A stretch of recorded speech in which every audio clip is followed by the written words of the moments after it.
Assad has.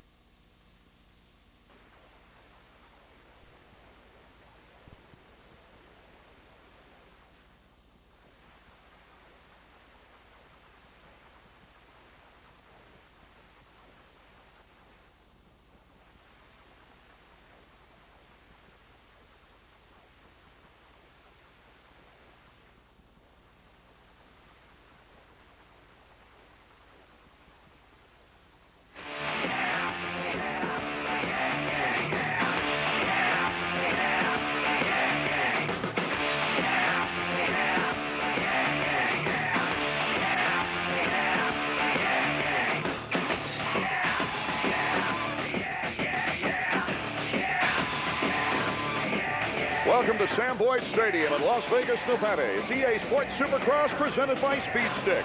The world's best Supercross riders are here tonight for the final round in what has turned out to be a very historic season. Hello, everybody. I'm Art Ekman, and welcome to live coverage of EA Sports Supercross.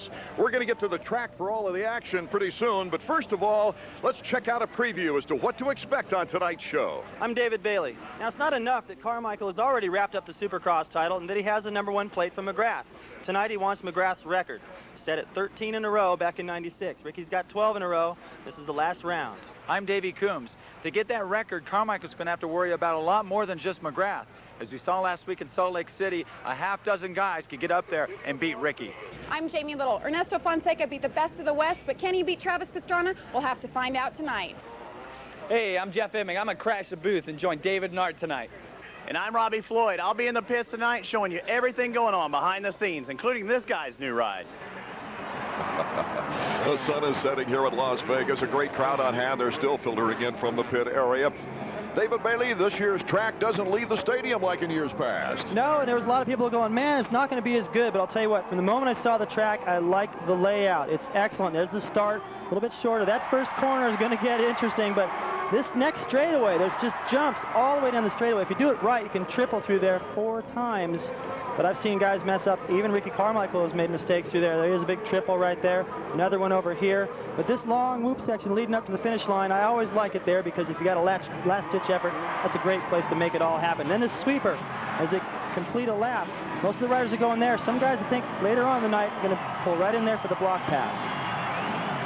The top 9 riders from each 125 qualifying heat qualify directly to the main event. The rest go to the LCQ, where the top 4 advance to the race to fill out that 125 shootout gate.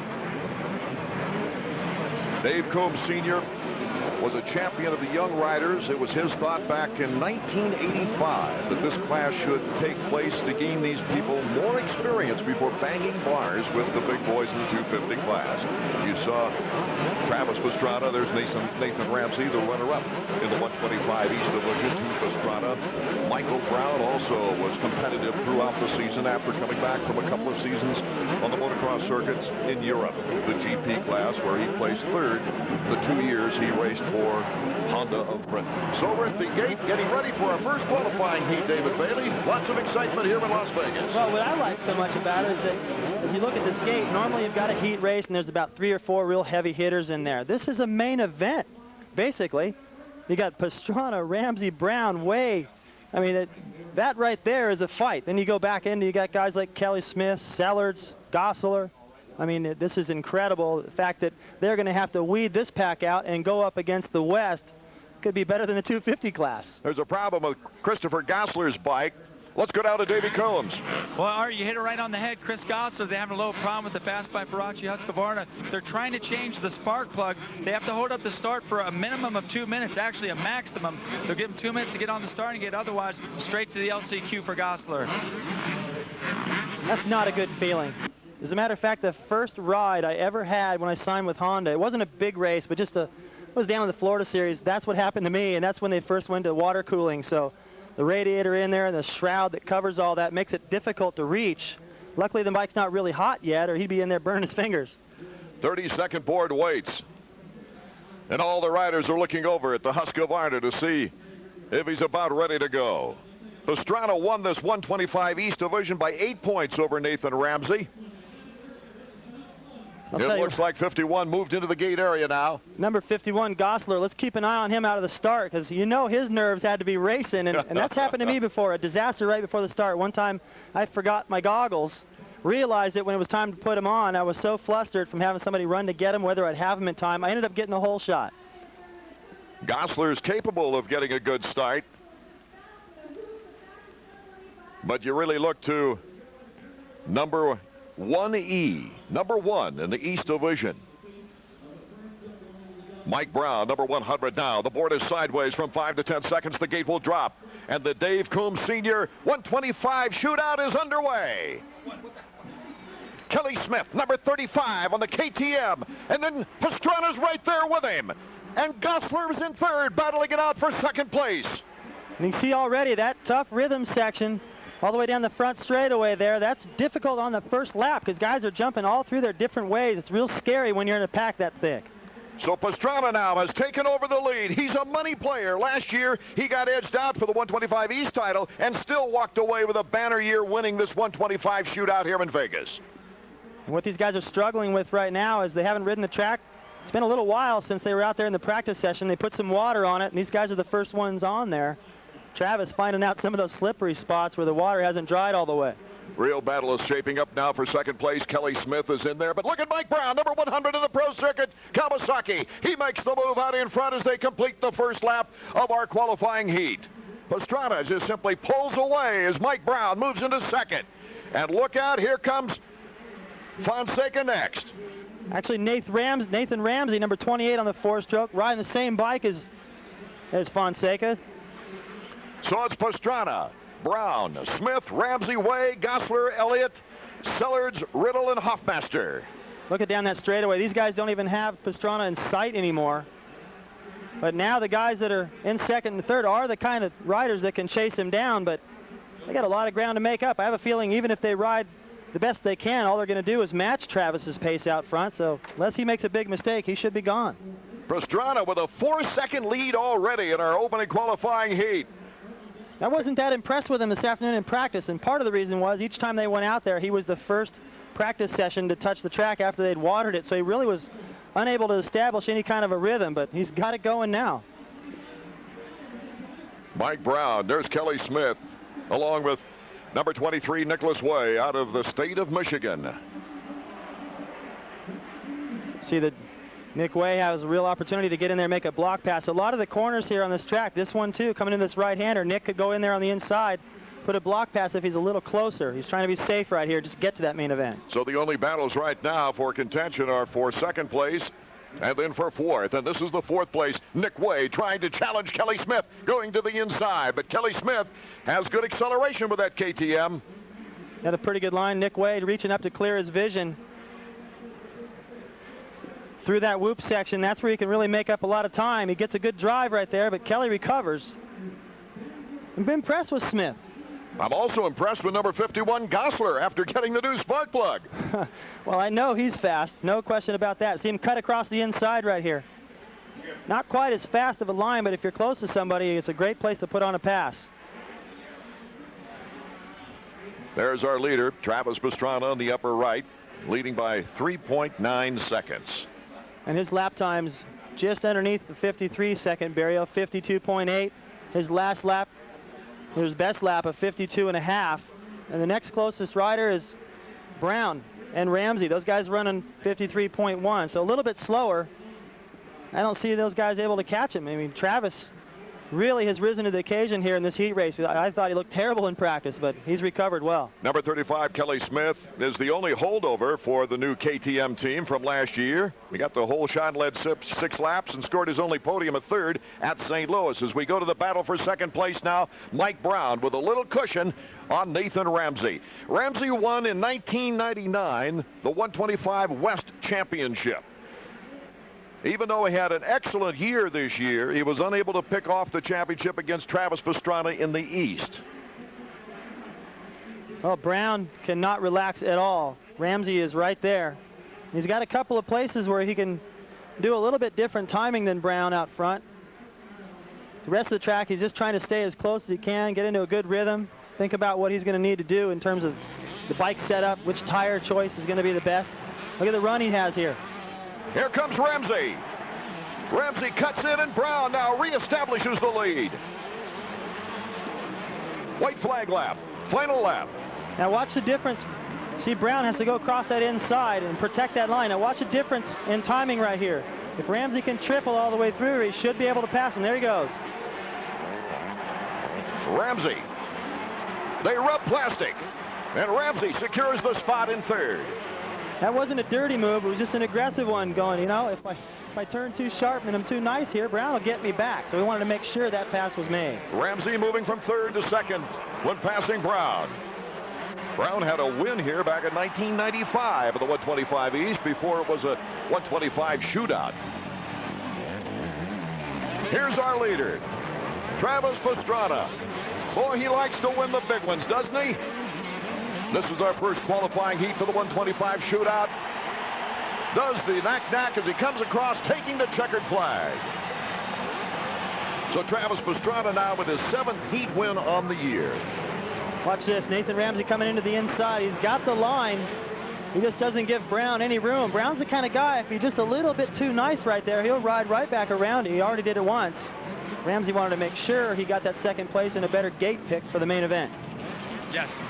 So Pastrana has taken the first qualifying heat here in Las Vegas. There he is up on the victory podium. Let's go to Davey Combs. Well, Travis, for a guy who didn't get a lot of good laps in practice today, man, you were flying. Hey, thanks a lot. Still a little shaky. I mean, we got my Suzuki dialed in perfect.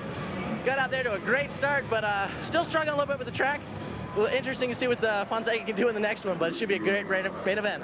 Well, it looks like you got the 125 East guys handles. That was Ramsey and Brown behind you, but you don't know about these other guys. Have no idea, but you never have anybody handled. You never know what people are holding back, or, you know, still struggling a little bit, but I know I'll be 100% for the main. My Michelin's hooking up great. Suzuki, thank you everybody for watching. Good job. Thank you very much. Check out the results page after checking out an excited Travis Pastrana, who won the qualifying heat. Nathan Ramsey, Michael Brown, Kelly Smith, Brock Sellards on a KTM in the top 5. Remember, the top 9 graduate to the main event, so it's Gosler, Way, Elliott, and Hadsel also making the main event, with Ben Riddle and the rest of the field going to the LCQ. These Las Vegas fans also will get to see that U.S. Open in it. I'm telling you, it's quite an event here in Las Vegas, the MGM Grand Garden Arena, October 12th, 13th, and 14th, and tickets are available now through Ticketmaster. The crowd anxiously awaits our second heat now, which will consist of the 125 West riders. And once again, you've got a main event situation here, David. Yeah, you know the way it was for me anyway. When I had to sit on the starting line and watch another heat and see somebody like Travis go out there and turn 52-second lap times, no one was able to come close to that, and just do tricks on the last lap, knack his way over the finish line jump, look full of energy, no mistakes. If I'm Fonseca, I'm going, well, it's going to be tough to beat. It makes you a little bit more nervous than if you're in the first heat. Ernesto just off winning the 125 West last week in Salt Lake City, becoming the first rider to ever win a 125 title in the East and the West, as he won 5 of the 8 events in the division this year. Let's go down to Robbie Floyd. Well, I'm down here with Nathan Ramsey. Nathan, great pass out there. It's really slippery. Maybe a tire change tonight. I know it might change throughout the night.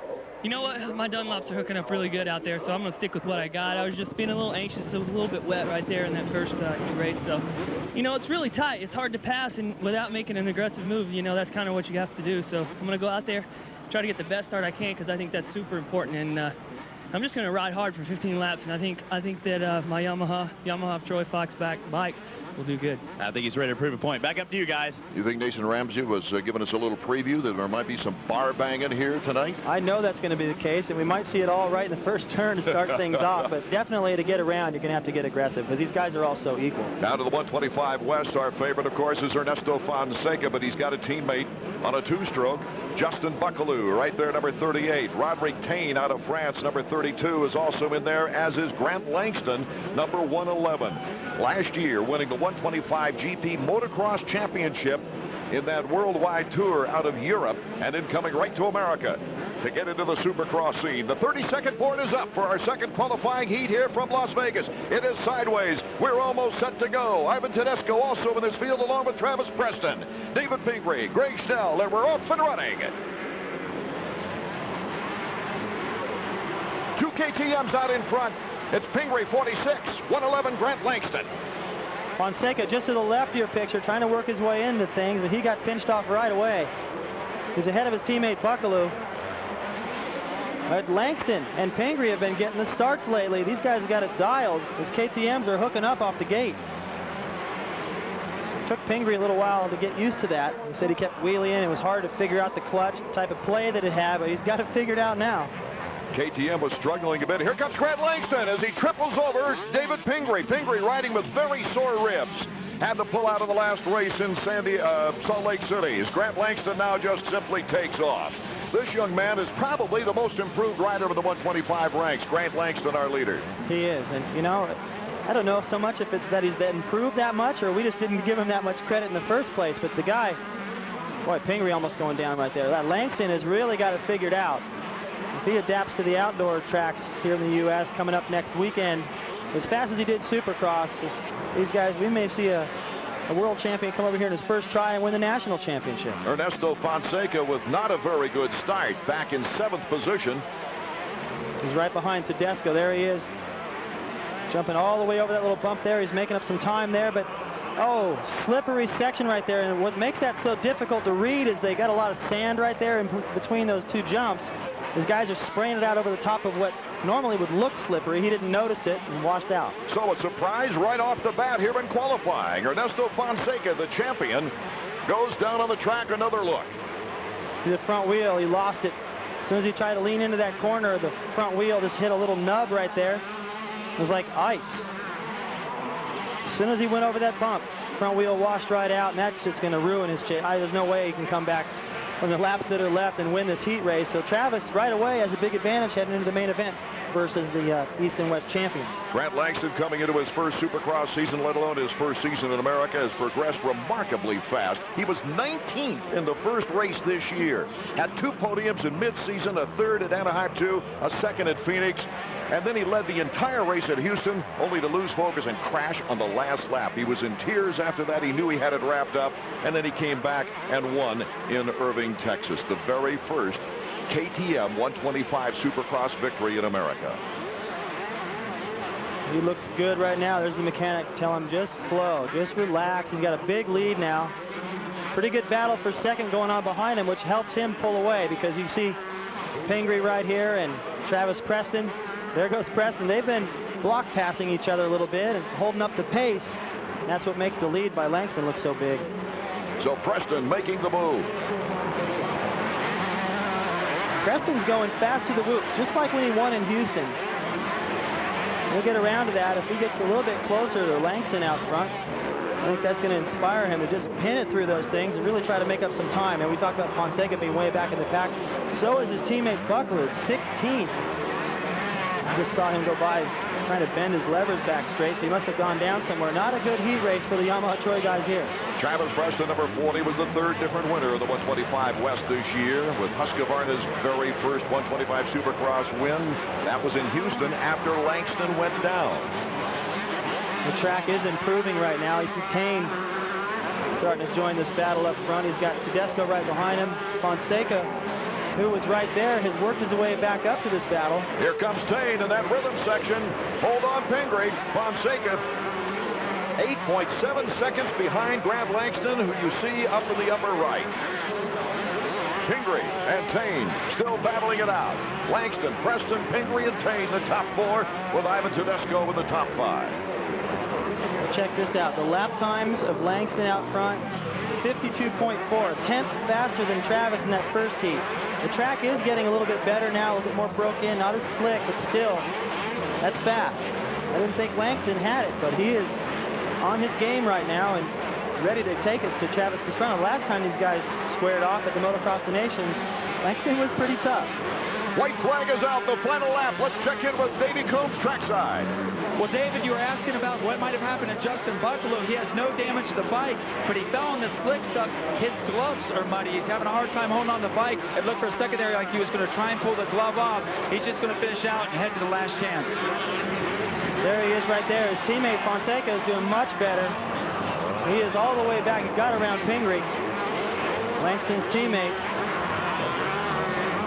Langston 111, dominating the second qualifying heat. It'll be interesting to see what kind of times he has compared with Pastrana's winning time in the opening heat. It's going to be close. Maybe a little bit faster, but the track is improving. The checkered flag comes up for Grant Langston from South Africa. 3 seconds faster, and Fonseca climbs all the way back to 5th spot. So he qualifies in 5th. He'll be frustrated. Up to 4th. Check the official scoring. He will be frustrated, Art. You can see it right now. He's like, man, if I could just get a start and not make these mistakes, but he's fast. So I wouldn't look at that qualifying position compared to the guys in the first heat and think that Fonseca's out of this. It's going to be a battle, but there's more riders in there than I thought.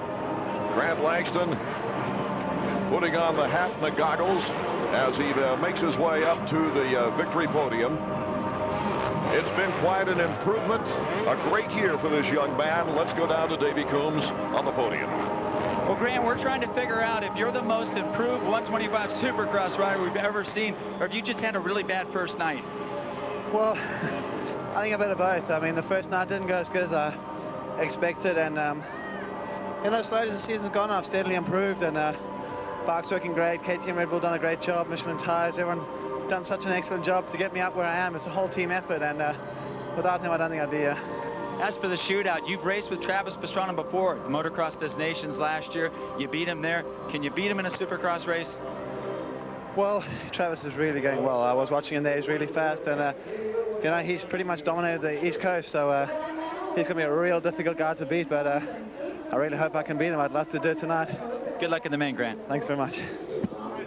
He didn't seem too winded at all, David Bailey, as we take a look at the results here in our second qualifying heat. Grant Langston taking the checkers with Travis Preston on the Husqvarna. An impressive performance. Roderick Tane on the Suzuki. Ernesto Fonseca. Pingree.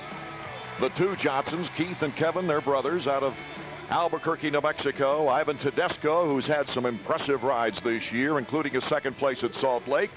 Greg Schnell, the final qualifier. Eric Vallejo, and others going to the last chance qualifier. Let's go down to Robbie Floyd. Well, guys, we're going to be seeing Heath Voss here in a little bit in the 250 qualifiers, but something a little different. He's not on his normal ride. It's staying back here on the pits. That's because he's going to be riding the 4-stroke, the one we've been all hearing about. Ryan Hughes has been testing it. We get to see it in action live for the first time here tonight. And, you know, he said he actually had to tame it down a little bit this week, change the power curve on the ignition. He says that thing doesn't want to do triples. It wants to do quads out there. So it's going to be a wild ride for him. But I think he's really enjoying being put in that spotlight out here tonight. And I'm looking forward to Heath, you know, showing what that 4-stroke has to offer. Well, he hasn't had much time on the bike, but it is exciting. The premier, the American premier Supercross-wise for the new Honda 4-stroke. As we take a look at the race format, top 4 riders in the 250s advance to the main event out of the 2 qualifying heats. The rest head to the semifinals where the top 5 graduate. The final 2 spots at the 20-rider gate come out of the last chance qualifier. Here's how the point situation is going into our final round of 250 action. Carmichael, 61 points, is already the titleist, as you can gain a maximum of 25 points for first place in each Supercross race. There you see LaRocco pretty alone there in 3rd place, with Lusk and Windham rounding out the top 5. Mike LaRocco, I expect him to do well in this particular situation. There you see him on the Honda, the Amsoil Honda number 5, right next to Jeremy McGrath. Jeremy just to the inside. Every time these guys start together, it seems like LaRocco beats them off the line. Over to the inside, they've got Tim Ferry on that 4-stroke Yamaha. Just to his inside is right there, that elbow. That's David Vuillemin, who returned to action last week. And they're revving up, ready to go for the first qualifying heat of the 250s underway.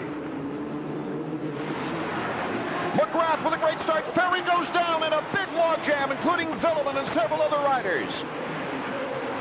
You see number 13. I think I'd change that number if I were Tortelli. He's easy to pick out tonight because he's all in black. Glad that this race doesn't happen during the day because he would have been dying of the heat. The Mummy returns, and we'll explain that a little later as Jeremy McGrath is out in front of Mike LaRocco right now. Jason McCormick, the privateer out of the state of Washington, in 3rd. Jason McCormick was an Ironman in Salt Lake City last week, qualifying for both the 125 and the 250 division. These guys are going to have a tough time catching McGrath out front. There's LaRocco in 2nd trying to chase him down. He just lost some time to McGrath already coming out of that corner. Jeremy in this opening lap has just been flawless, Art. Mike LaRocco re-upping with Honda and his team, Amsoil Honda. for a 2-year stint. As we take a look now at 934, David Vuillemin. Vuillemin, difficult year for this young Frenchman, who last year was second in points to Jeremy McGrath in the championship chase. Well, I think he just felt like the year he had last year, he should be able to go through the offseason and step up his training and riding intensity just a little bit, come into this season and really rock, but he got rocked at the first round. I think that really dinged his confidence. Then at the next round, the very first practice session in San Diego, he broke some ribs, and it's been downhill ever since. But last week... Yes, great comeback. I was pretty impressed. He was matching LaRocco's pace all the way through the pack. Here he goes around McCormick. Maybe. In the whoops, McCormick with the edge, but look at the great turn by Vuillemin as he goes over the finish line jump. Wonderful move by David Vuillemin. He's coming off the injured list. This is his first race last week, it was, since getting his broken collarbone at Minneapolis. McGrath has been unbelievable. Look at his timing. Look at the confidence he has. Just setting the bike right where he wants it to be. Watch him double this. Little seat bounce right there to compressor suspension, get the rebound. This is the approach to the next triple. You can tell when Jeremy's riding comfortably, when the bike's working, he has a certain style, a certain posture and confidence to him. Look at how still his body is for that whoop section. I mean, he's gone through there faster than anyone has so far tonight. It looks the easiest. Well, he was able to take the opportunity of a very rough start here in our first qualifying heat for the 250s. Yeah, look at this. Another look. Jeremy gets a great jump. You can tell right away. Watch him shift with his heel. He doesn't have time to put his foot on the peg. He leans in on Ferry, and no way. Ferry looked like Jeremy almost got shoved to the outside, but he had the strength to hang on. LaRocco jumps out of that. But right here you got the number 13 of Tortelli. See Ferry wash out right away. Vuillemin right there, nothing he could do. Check it out from on board with Tortelli. You got to have a good look for us. You see his helmet camera right there. Here's the start for Tortelli. Now where are you going to go right there? He had nothing, just a full traffic jam. Let's go down to Davey Coombs. Davey. Well, one thing that might have been helping Jeremy to that hole shot, Art, he is out there riding this weekend with an FMF pipe. Jeremy's been with Pro Circuit for just about forever, but he wanted to try something new for the last race. He's got an FMF exhaust system on for the first time. Look at his timing down that straightaway. Triples all the way through there, all the way into the corner. His last lap, 49.5. That's the fastest lap yet tonight. LaRocco in second, 50.3. That's not going to get it done. LaRocco in second place, but David Vuillemin is starting to inch up on him right here. We might have a battle for second place. Vuillemin is very well timed on this course.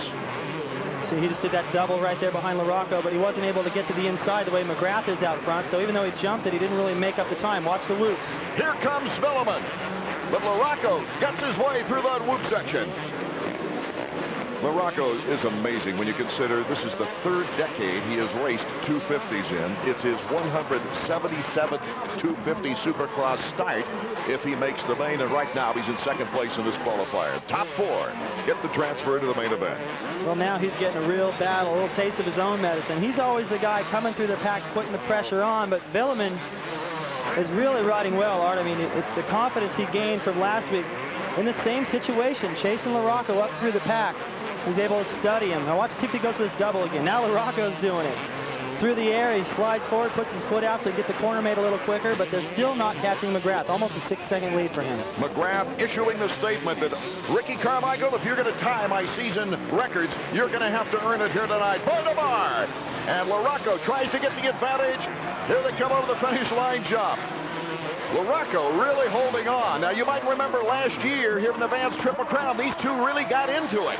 Vuillemin needed the win to win $100,000, $500,000, $500,000. Hey, when LaRocco rode him off the track. When you get to that many zeros, who cares? I'd be happy with 100.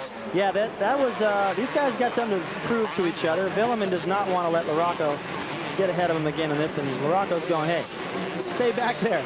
He didn't deserve it last year. You don't deserve it this year. But he's got to ride perfect because Vuillemin is all over him. Of course, no one can win the $500,000 this year, the Vance Triple Crown, simply because McGrath won the first round in Anaheim, and Carmichael came back to win the second round. But there's $25,000 at stake for the high point man in those 3 races. White flag is out. It's the final lap. And you can see that on the board, 50.5.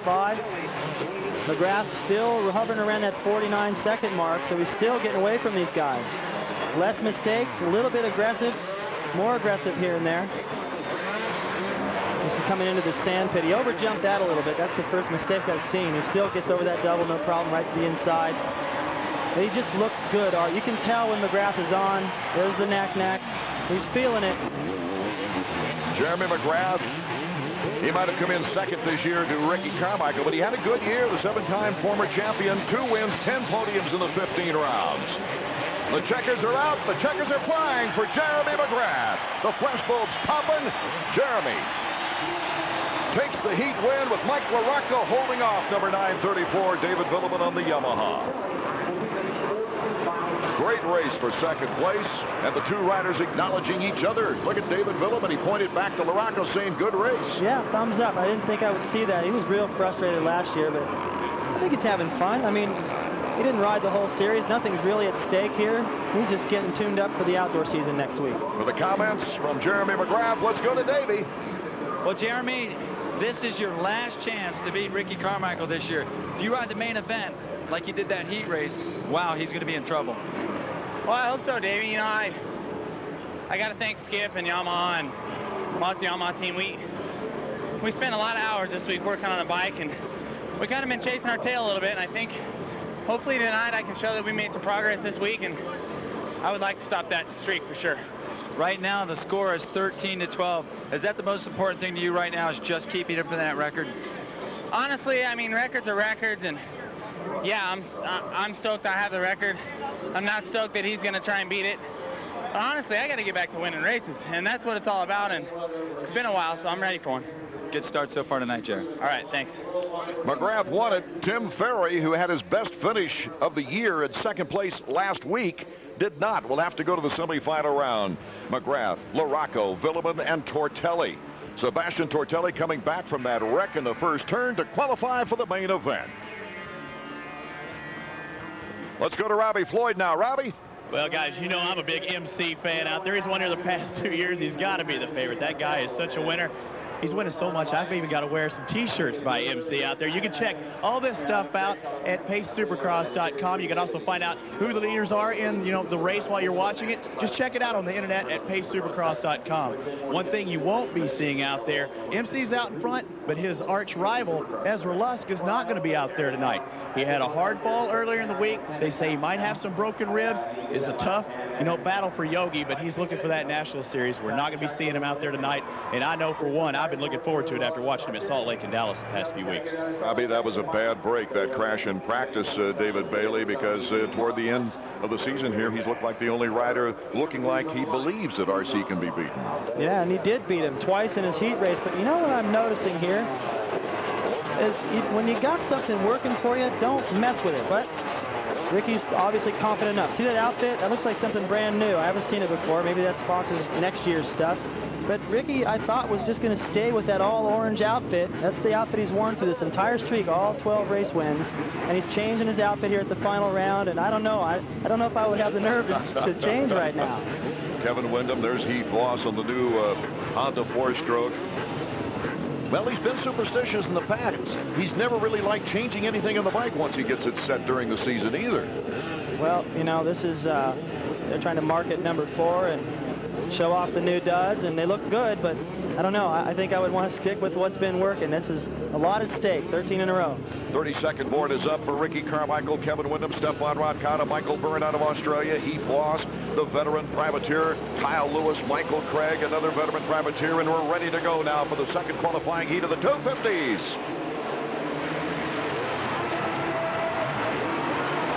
Voss on the 4-stroke. As Ricky Carmichael had the inside on the turn, Voss went to the outside and powered by him. Well, I questioned Honda coming out here with that 4-stroke and debuting it, and Voss has only ridden the thing a couple of times. They wanted to get Lusk or Tortelli to ride it. They weren't really that comfortable. Lusk, of course, can't even ride. But how's that for a first showing? They've only raced this bike twice. Once in Japan, Tortelli won that. A couple of weeks ago, Ryan Hughes took it to the 4-stroke championship. So it's undefeated so far, but now he's got Carmichael in his rearview mirror. That ought to make him nervous. Carmichael making the pass with a nice clean block pass on Stephane Roncada. Teammates at Team Kawasaki. Roncada taking a second place in the shootout here last year. This is his first full 250 season. Carmichael rips off the tearaway as he pursues Heath Voss. Voss getting a tremendous opportunity here in American Supercross. Carmichael might have needed to save all those tearaways hard, because that 450F Honda is going to shoot a pretty big roost back there and get him make it even difficult for him, more difficult for him to see.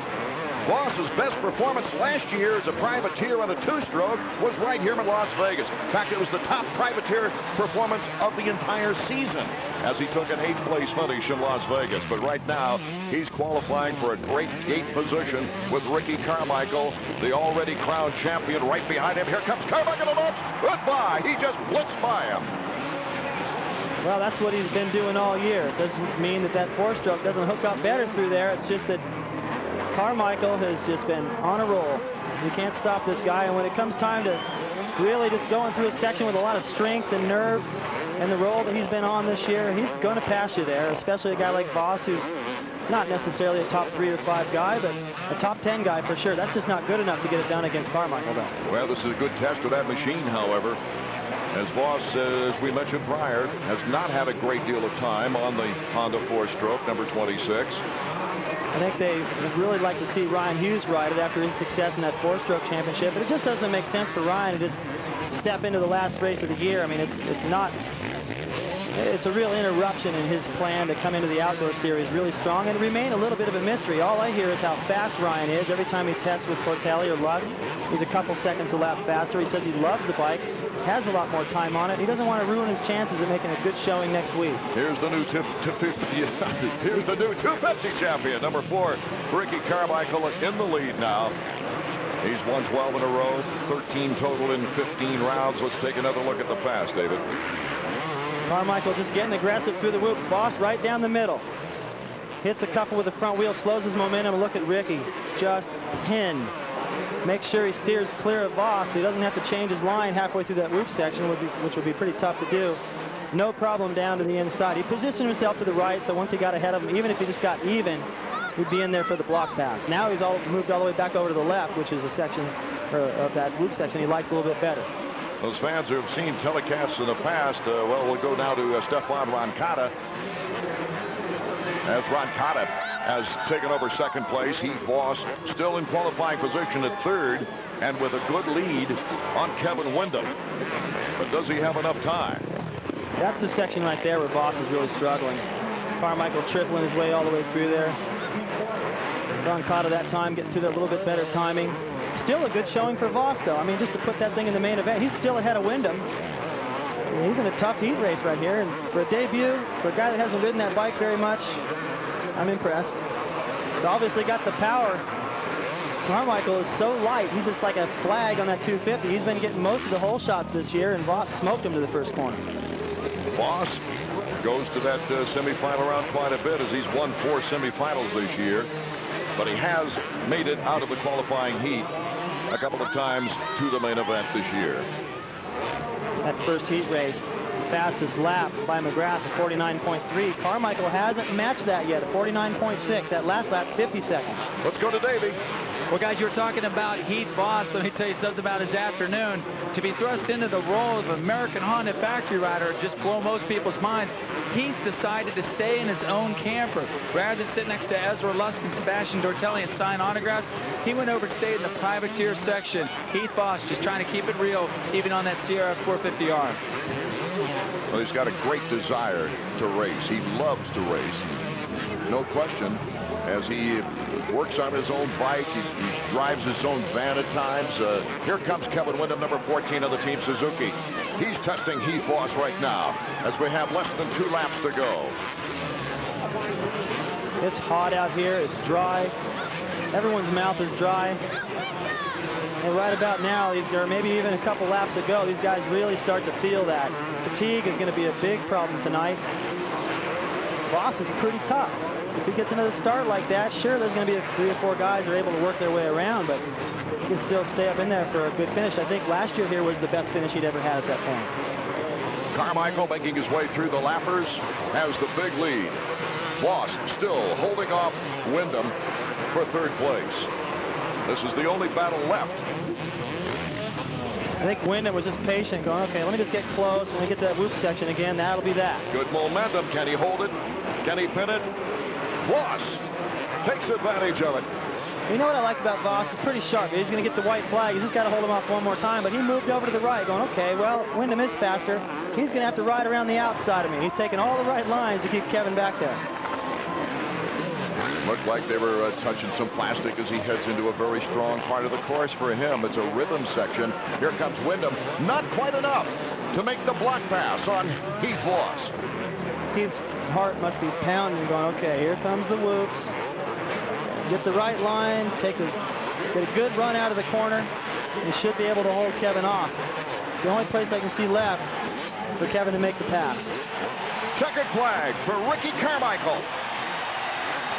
The battle now as Roncada takes 2nd. Here's the battle for 3rd. Windham got him in the ropes, but Voss will likely qualify holding on to 4th. So Voss twice before has qualified for the main event out of qualifying on the 2-stroke, placing 4th in the heat. He takes the 4-stroke to 4th place here and gets the transfer. Good charge by Windham there to stay in it. Improves his position to the gate. And I'll tell you what, that last lap was Ricky's best, 49.4. Still not as fast as Jeremy's in the first heat. So McGrath is on his game tonight. His heat race was also 1 second faster than Ricky's. Davey is with our winner. Well, Ricky, we just watched Jeremy McGrath go out and put in a pretty good ride. You came back out and you answered right away. Yeah, I feel good. The Kawasaki's running excellent tonight. Got a great start. I tell you, that was good for me. Heath Voss got around me on the outside, but I don't want to let that happen in the main event.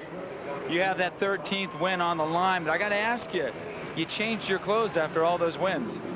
Yeah, I did, but, you know, I'm not worried about it. I believe what you do during the week is going to help you win, not the color of the clothes. Well, you've proven that time and again. Ricky, good luck in the main event. Thanks a lot. Checking out the results of our 2nd qualifying heat for the 250s as our shots from the pits indicate the mechanics working on the bikes between Ricky Carmichael, Roncada, Windham, and Voss qualifying, Kyle Lewis and others going to the LCQ. There's a new movie out. It opened yesterday. The Mummy Returns.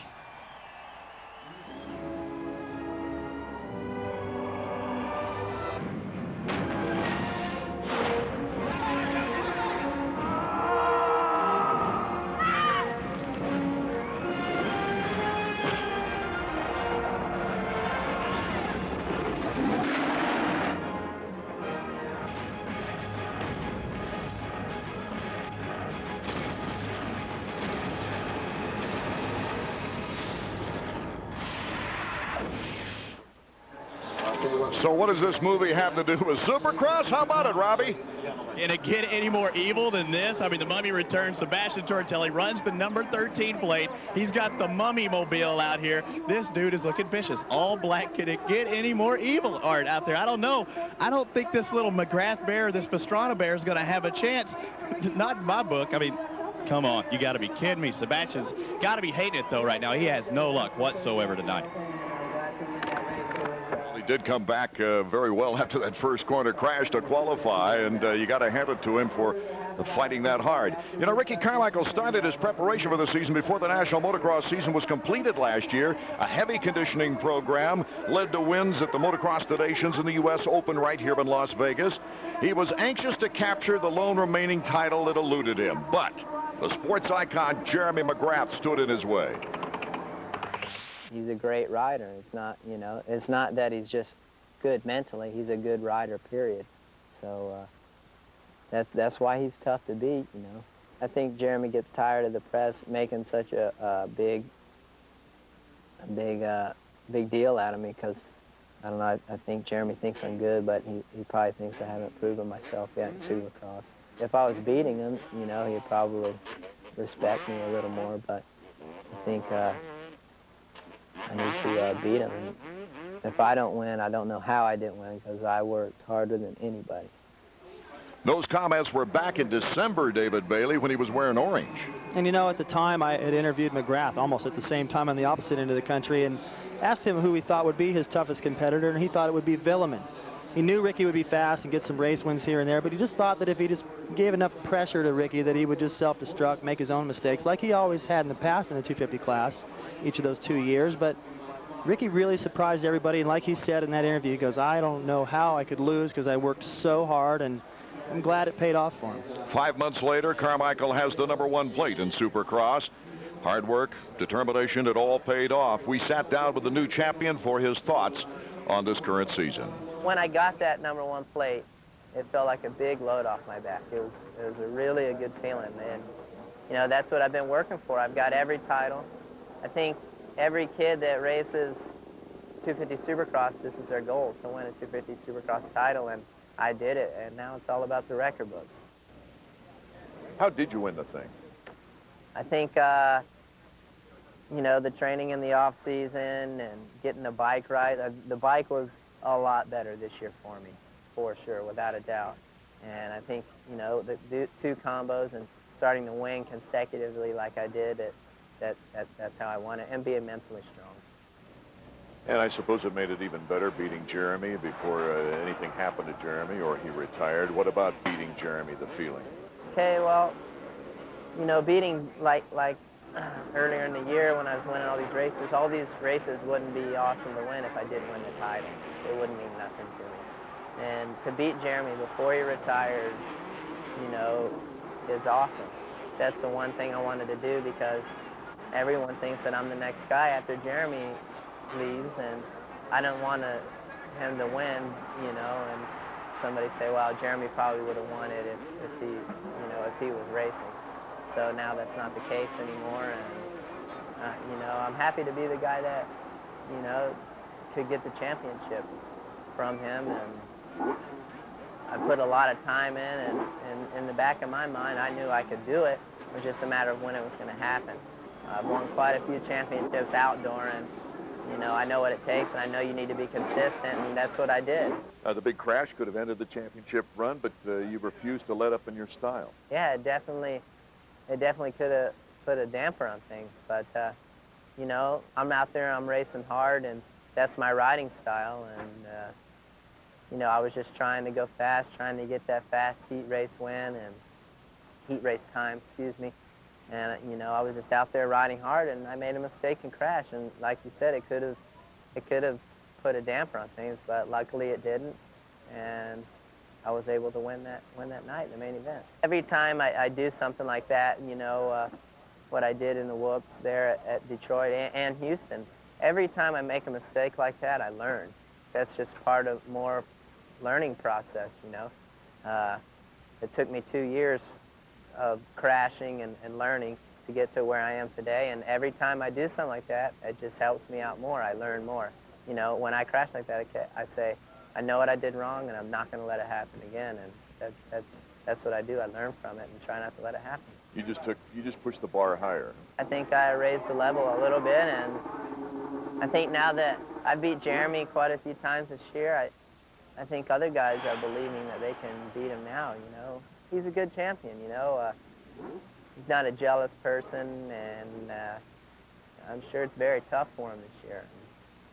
You know, but he's kicked everybody's butt for a long time, and everyone is, you know, I felt not good the last 2 years in Supercross, and, you know, I can only take so much of that.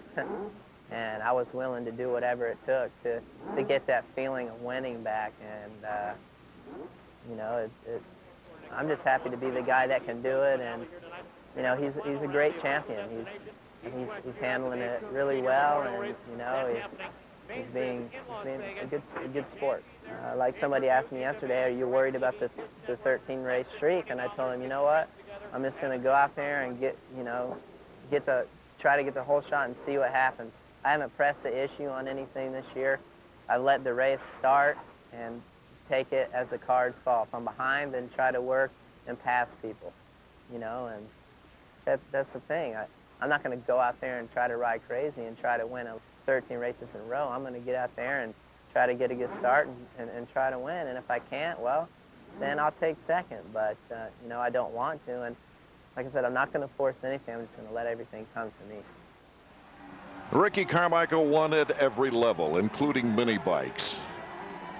And the KTM Junior Supercross Challenge program has proved to be a huge success this year at every venue. 8-year-olds experiencing the thrill of a lifetime before sellout crowds like we have here in Las Vegas, riding the same tracks Carmichael, McGrath, Travis, and the rest of the pros do. And here they come to the first triple. You think they got it?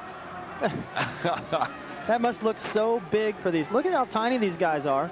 You don't realize, I mean, even the big bikes. I mean, if you get a chance to go down there and look at this track up close, you know, we're always up here in the press box, and it looks pretty easy. When you get down there on floor level and see how high the first jump of the triple is, you can't even see past it. All you see is the top of the stadium and off in the distance. It must just seem huge for these little guys, and they're getting close to the other triple, and then the whoop section. That should be interesting. This program is more than just an athletic event. You have to have good grades, good attendance in your school before they'll allow you to enter this event in various cities. And here they go. Look at the balance it takes. Every time the front wheel goes down to the bottom of one of those and wants to turn, it takes a pretty strong kid to hold it straight. The kid in second at number 10, feet down just in case. Well, it's a real fan favorite. There's no question about it. Placing in this particular race is not emphasized, but of course, when the kids get out there battling, you can't help that competitive urge. Well, you know what's neat is you cruise to the pits, they get the white flag, you cruise to the pits and you see them all lined up in their gear, their bikes all lined up, mechanics, and they're signing autographs. The fans are actually standing up here in Las Vegas. Tickets have been sold from 50 states and 26 countries, as they really appreciate this particular KTM program. Let's go down to Davey Coles. Well, one of the neat things about this program also, Art, is the fact that a lot of these kids are second-generation Supercross riders. We've been fortunate enough over the years to see Jeff Ward's son ride, California privateer Chris Young's son ride, and then Bobby J. Wagner and he and his wife Lisa, their little boy out race. These are people who grew up racing Supercross. We've been talking about Ryan Hughes earlier. He told me that as soon as his pro career's done, he'll be right back because he's going to be a mini bike dad, and his son Evander is going to be racing this KTM Challenge. I noticed there's a Mackenzie Bailey on the list, David. Any relation? No, I saw my name in there, and I was a little bummed that it was pretty far down the list. No relation, but yeah, that's a good point. You know, Rick Johnson's kids, Jeff Ward's kids. My son just grew too fast. You know, he didn't really start riding until he was a little bit older anyway, but he went down and walked the track this afternoon, and I asked him about it. He just rolled his eyes like, I don't know. I might be able to do okay until we get to the whoop section. These guys are fast. Or kids, I should say. Zachary Fussell from Las Vegas, Nevada takes the checkered flag. Try to do a little style in there. Look at the smiles on the fans' faces.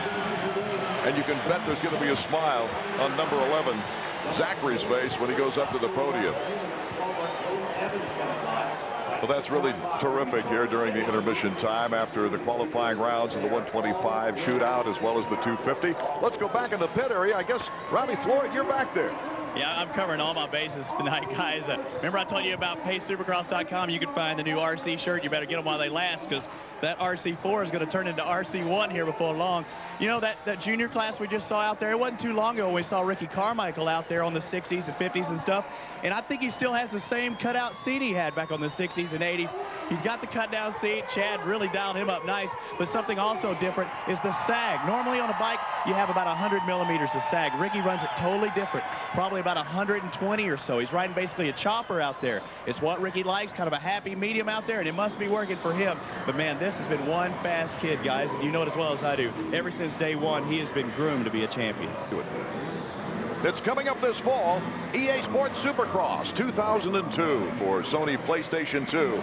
It's high-flying moto altitude. And it's the Cyberscan Riders. This is really wild to witness. It is so real. Stunning graphics. You can see the whites of the riders' eyes.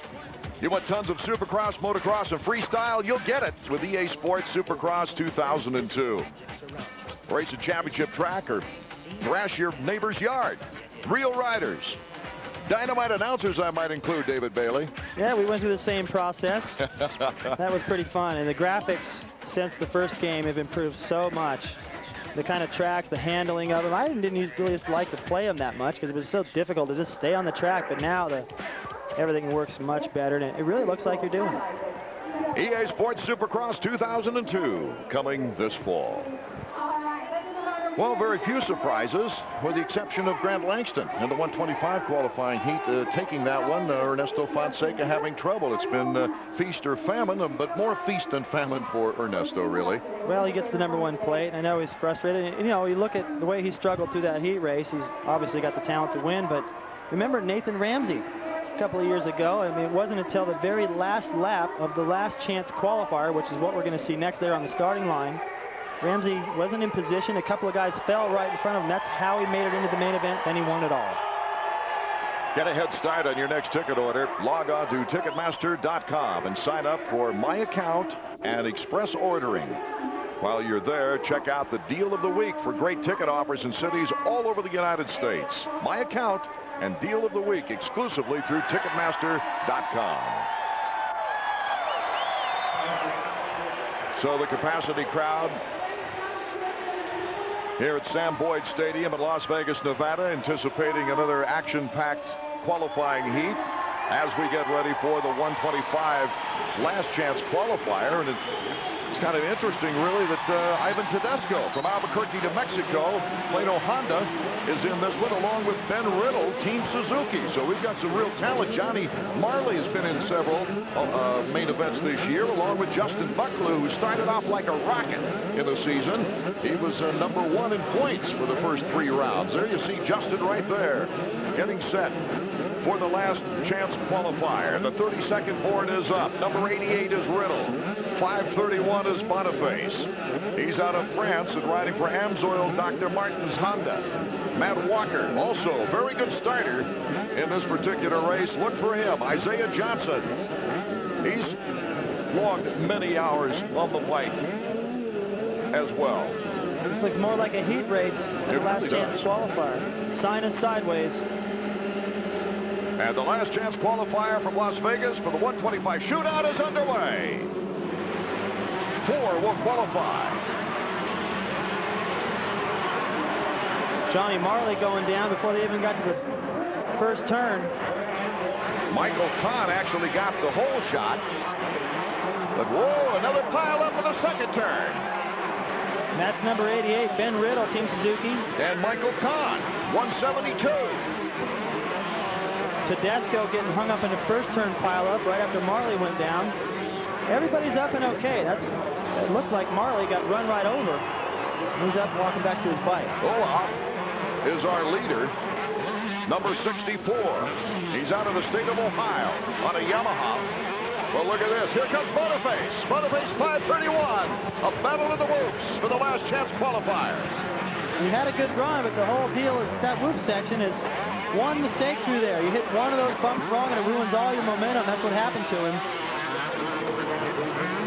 Good pass though to the inside. Just catches Olaf drifting a little bit too wide.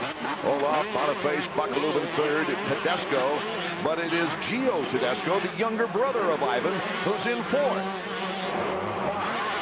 Ivan Tedesco all the way in eighth has got a long way to go to qualify. Boy, what a disappointment that would be after a second place finish last week. There's Bucklew trying to work his way up. He's the kind of rider that can win this race. Third will not be good enough. That'll put him in the main event. I'm talking about him working up because this is not going to sit well with him. It'll be a lousy pick at the gate. He's got a good run through the whoops. And he's to the inside. That's an easy pass. Bucklew making the pass in the second place. Olaf is the next target. Watch the timing of Bucklew right here. I should say Boniface.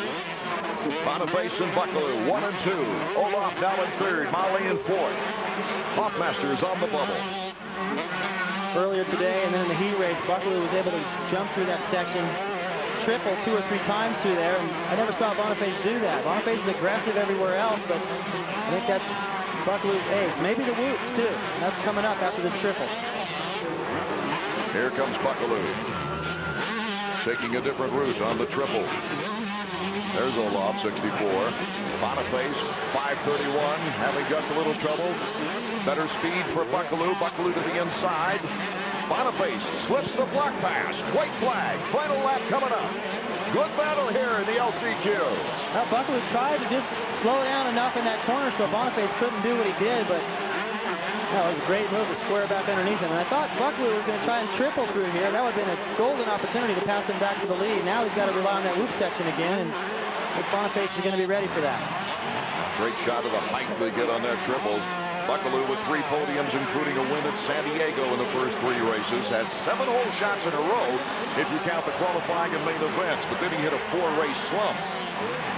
Look at the talent he has to be able to double that through the sand pit there on a 125. Not all the 250s were doing it. This is his last shot. Buckaloo did not get into the whoops fast, but Boniface trips a little bit. Here comes Buckaloo. Buckaloo, yes, he gets a good slingshot effect, and Buckaloo will win the last chance qualifier. That's a good ride. That makes you feel good. You go back to the pits, you look at your lap times, he went 53.1. That's pretty quick. Well, he was probably pretty disappointed because he got a 3rd place podium spot last week in Salt Lake City and looked like things were coming back. Buckaloo now qualifies for the main event. Real rough start, though, David. Let's take another look now at the 125 last chance qualifier start. I'm not sure what to focus on first, but Johnny Marley clips somebody right back there. Goes down. It looks like he gets run right over. Good thing he's wearing a helmet. And then the log jam in the corner. But the amazing thing is he got right up from that and went out and kept riding that heat race. You see Ben Riddle right here. He gets collected. Can't tell who that is. They just go right off over the berm, so that's pretty much it. Buckaloo getting on the brakes, just missing that. If he'd have gotten stuck there on a handlebar or a foot peg, he wouldn't have had his chance to win that one. Well, Riddle failed to qualify, finishing in 6th, but take a look at the Supercross final results. Justin Buckaloo, Steve Boniface, Olaf, Marley. Those are the ones that go to the main event. The Tedesco brothers have to go home. Let's go down to Robbie Floyd. Robbie?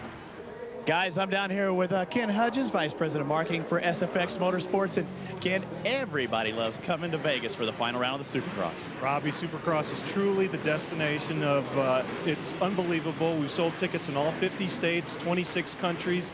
The economic impact to the city of Las Vegas is over $38 million. It's truly an unbelievable thing. And they can also see it live here in the month of October, the 12th through 14th, at the MGM Grand, the U.S. Open. I know I'm going. And joining us here in the broadcast booth, Robbie, a guy who's won that U.S. Open 500 grand. We won't ask you how you spent it, Jeff Emig, but what a great win that was, and it's exciting that the fact we're looking forward to it already, and it's October when the race is held.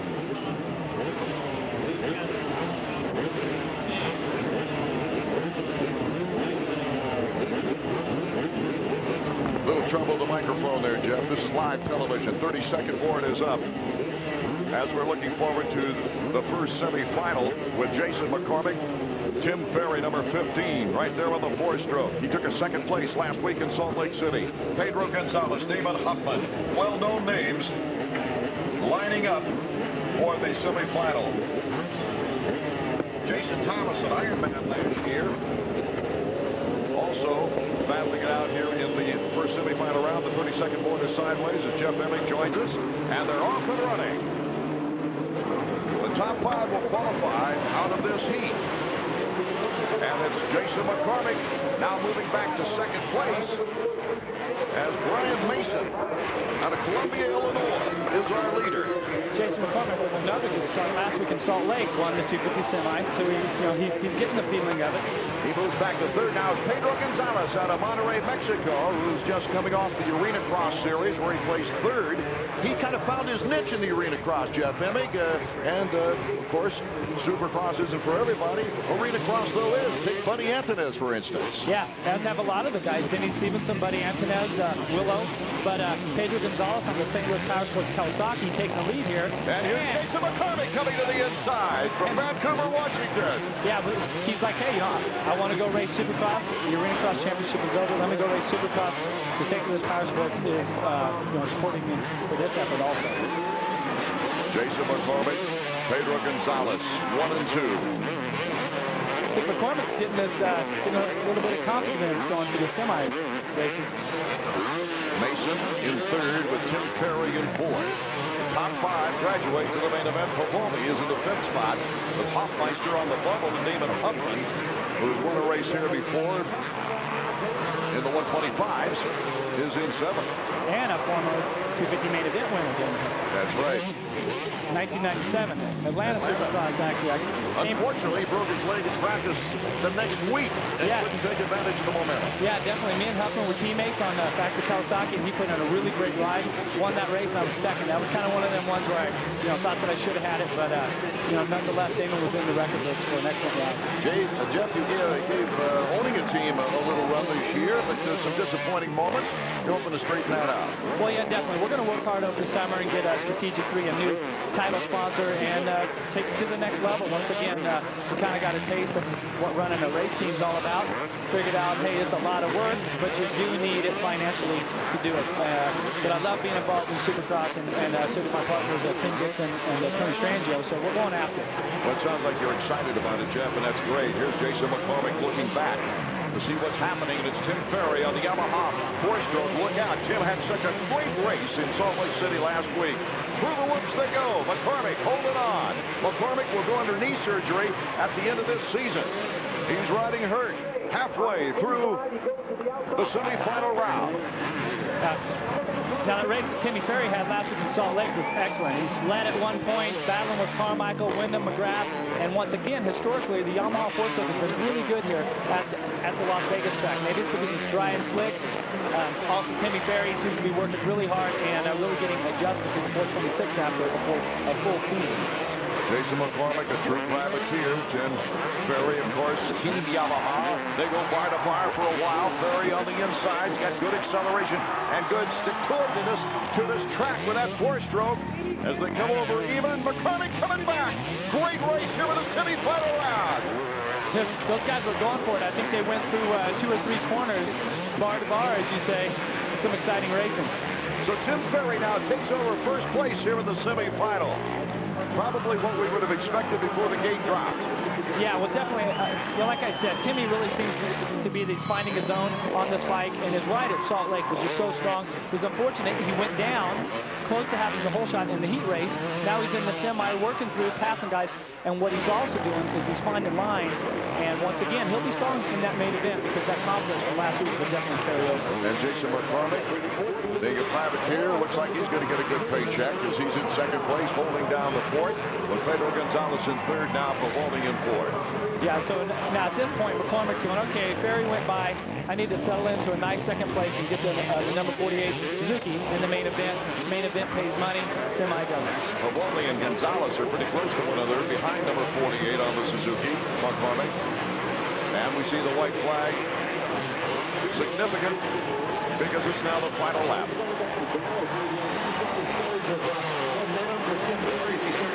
McCormick, as we mentioned earlier, Jeff, boy, he took the toughest altitude race in the book, Salt Lake City, to qualify for both the 125 and 250 last week. Yeah, definitely. If your lungs aren't working hard, at a normal race, you get up to, 8,000 feet, and decided that he wants to ride both of them. So maybe the Ironman Award for that event can be McCormick. The Iron Lung Award. Yeah, Iron Lung. He really did have an excellent ride last week. Tim Ferry to the cheers of these great fans here at Las Vegas. He sees the finish line. He sees the checkers. Tim Ferry takes the checkers for the semifinal victory. And we've seen his mechanic working the stopwatch. So that tells me that he's looking for fast times. He wants to know what those times were, even though he had to ride the semi event. What are my times compared to the guys that won the heat races? So Tim Ferry now makes his way up to the podium. Davey Combs is on his way there. The helmet off for Tim. Let's go to Davey now. Well, Tim, your night started out pretty tough over there in that first turn, but way to rebound the semi. Yeah, that was a lot better, It's nice to get a little wind under the belly. The Yamaha 4-stroke was running real good, and to tell you the truth, I thought I had that first hole shot. I just came in a little hot. They watered the jack a little bit. It was a really slippery first corner. A lot of people are talking about the new Honda, but you're the 4-stroke out here. It's been here all year. Can you become the second rider ever to win one of these Supercrosses on a 4-stroke tonight? Yeah, I'd like to. I remember back when Henry won it, you know, like I think it was 97 or so, and I'd love to put the Yamaha 4-stroke up here for a win. You know, I'm just looking to get on the podium, run a good, strong race like I did last weekend, put some pressure on Carmichael. It'll be cool. Exactly. If you run like you did in Salt Lake, Tim, you'll be fine. Yeah, you know, I got the bike to get the good start, so we'll see what happens in the main. So Tim Ferry puts the capper on the semifinal. McCormick second, Gonzalez third, Pavoni and Hoffmaster. They will go on to the main event. The rest on to the last chance qualifier. Let's check in with Robbie Floyd. Guys, I'm down here with Ernesto Fonseca. That 1W on your back, a lot of pressure, buddy. Same thing as last year. You went down in your heat race, but you had probably one of the best races I've ever seen you last year. You battled with Travis the whole time. Is it going to be another replay? Well, I think so. You know, I feel really good. My Yamaha YZ250F is working great, and I just need to get a little better start, maybe go inside a little more and try to hug the inside there. I think I got pushed out to the outside a little bit, but I feel great. I actually I turned the fastest lap time out of everybody, so I got a lot of confidence going, and I'm ready for it. Got a lot of teammates out there, Buckaloo, Ramsey, Wade. Did you talk back here in the pits? Yeah, we were kind of, you know, discussing everything, and I think we just got to get a better start, and we'll be okay. Any team strategy, maybe? No, not really. I think we're just going to go out there and try our best, all of us, and I think it's going to be tough. Travis might have his hands full, and he was making a couple mistakes here and there, but you know, that's racing. I made some mistakes too. I crashed, and I think we just need to settle down a little bit and you know, put our head together and go try our best. The big battle, East versus West, the Dave Coombs Senior Shootout. Good luck out there, Ernie. I know you want this one. Yeah, that's right. I feel great, and I'm ready for it. Thanks a lot, Robbie. Sitting next to me, Jeff Emig. He knows how exciting the U.S. Open is right here at the MGM Grand Garden Arena in Las Vegas. It's coming up again, October 12th, 13th, and 14th. Tickets available now through Ticketmaster. Getting set for the second semifinal round, we've got Kyle Lewis, number 24. The 32nd board is up. Michael Byrne, who was Jeff Emig's rider before the team went down. Jeff Emig helping him stay on as a privateer, number 990. As you see, Morgan and also Law. Michael Craig, John Sebastian Waugh, Travis Hodges, Robbie Skaggs, names that will be familiar to fans as we're off and running now for our second semifinal. And Michael Byrne with the whole shot. It's nice to see the Pro Circuit KX250 taking the lead there. And John Sebastian Waugh, the Blackfoot Honda, right after the whole shot, takes over the lead. Waugh moving out to a nice advantage, but give me a little insight now. You're the one that brought Byrne from Australia, and he's really a terrific kid, isn't he, Jeff? Yeah, definitely. 21 years old, a lot of enthusiasm. Kind of up here on his own, though, you know, as far as not having family around and whatnot. But I think that he's put in an excellent effort this year. He's 9th in points going into this final round, and his first ever attempt at 250 Supercross. I think that Michael's done an excellent job. There's Michael Byrne, 990. A great constitution as he traveled from his homeland, Australia, suffered a big disappointment, and still right there in the top 10 in points. I think he's 9th in 250 points right now. And we talked about that when the sponsorship with the team went like it did. I said, hey, look, we got to get serious about racing. Let's don't worry about the big rig. Let's don't worry about sponsorship and money and all that. Let's go get that top 10 in points, because that was our goal strategically. And Michael Byrne, when we sat down before the season, the goal is to get top 10, and he's on his way. Right now, it's back and forth we go with John Sebastian Waugh and Michael Byrne. Byrne currently holding the edge here in the semifinal round. Nice move by Byrne and good pressure by Waugh. And we got Lewis coming up there behind him. Lewis. Waugh, these guys in the semis, these guys have been right together all year. Waugh bobbles in the whoops. Kyle Lewis takes advantage of it. I used to race against Lewis. He won back on youngest. He was the youngest ever to win the 125 Supercross race. Just a couple days after 16, I would imagine. Now he's got a gray beard. Yeah, definitely. Kyle, like I said, Kyle's my age, and out there, been to Japan and back, winning championships there, and coming back riding strong in Supercross this year. I think that he's looked great all year on the Motor Triple X team. As these riders lengthen out and separate, to Jeff, there's a question I want to ask you before you have to leave us, and that is, you have such great championships under your belt. The 125 outdoors, the 250 outdoors. You swept the season with a 250 Supercross and a 250 outdoors one year. But you know, you will forever be known as the guy that broke Jeremy McGrath's win streak that year at 13, winning in St. Louis. But the one I like to remember is the race before McGrath started that streak. It was right here in Las Vegas. You were on a Yamaha. The lights went out. Some riders decided, hey, it's not safe to run. You said, hey, Mr. McCarty, I'll go out there and run, and you won your first Supercross race right here. Yeah, it really was an awesome night for me, getting my first Supercross win. And at the time, we were riding a lot of night tracks for practice. And of course, growing up in Kansas City as a young motocrosser, I mean, there were plenty of tracks where the lighting was bad. And I sat down with Keith McCarty, my team manager, on a team Yamaha, and he said, hey, look, have you been training all week to win this race? And I said, yep. He said, then there's no reason that you shouldn't go racing. He says, if you feel safe, let's do it. And we went out, got into record books, and made a big bag full of money that night to boot. So it was well, it opened the door. It opened the door for you to feel confident, too, in other races where everybody was in the race. It took me a long time to really believe that I could win 250 Supercross. I would watch the guys on videotape, McGrath and Kudrowski, LaRocco, all these guys back in the days, and they were just so awesome. And when I see myself, I didn't see the same, I don't know, something. But then once I won that race, it's like, okay, it's on. And then I really struggled through 96 getting the win, but when we went to St. Louis, man, that was awesome, stopping Jeremy's win streak. And in 97, championship in both the outdoor and indoor. Kyle Lewis in second place behind Byrne, but look at Kyle Lewis. He wants the checkered flag. Byrne 990 pulling on, and Lewis having a little trouble right there. That's a nasty whoop section, I tell you. It's getting a little bit skatey now that it's getting dry and the guys are sliding around. And when you're going through the whoops, the bike's in third gear most of the time, and the rear wheel's spinning so fast. So when you hit any little edge, it'll throw the bike sideways here and there. And of course, that's what was happening to Lewis. Jeff, you look in such good shape. You going to make a comeback one of these days? The million-dollar question. The fans and stuff. It's worth $1 million. I'd come back. Yeah, definitely. That might be what it takes. But no, physically, I'm lucky to be in the shape that I'm in. I'd love nothing more than to get to go race a Supercross or a motocross again, but it's just not going to happen. So I'm happy doing what I'm doing and contributing to the sport of Supercross, and hopefully I can give you guys a guy like Michael Byrne that can take my place someday.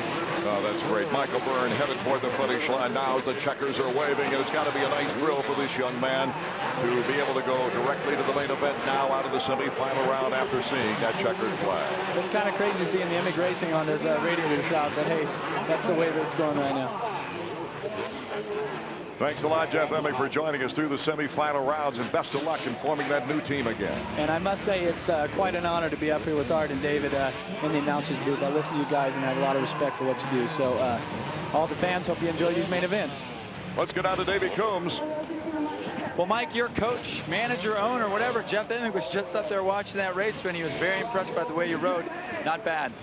Yeah, it was a lot better than the heat race. I relaxed a little bit more and got a bit more comfortable, and my Kawasaki got out to a great start again, and I just tried to ride my own race. It looked like the track's really slippy out there tonight, very hard packed. Do you have tracks like this when you're growing up in Australia? We have hard tracks, but not hard Supercross tracks, Everything's usually this horse, pretty loamy and stuff, but this one's tough. Good luck in the main, Mike. Thanks a lot. Checking out the results now in our semifinal round with Michael Byrne the winner, and it was Kyle Lewis holding on to second place along with Jean-Sebastien Roy. Also qualifying Michael Craig, who has a Supercross win years ago in Tampa. Travis Hodges, he'll have to go to the last chance qualifier amongst the other riders who didn't get into the top four. Jeremy McGrath controlled the fortunes of this sport for some time. 7 championships in 8 years. It didn't happen this year, though. The last time Jeremy McGrath had lost an EA Sports Championship was back in 1997. He sat down with the 7-time champion, we did, to hear his thoughts on the season.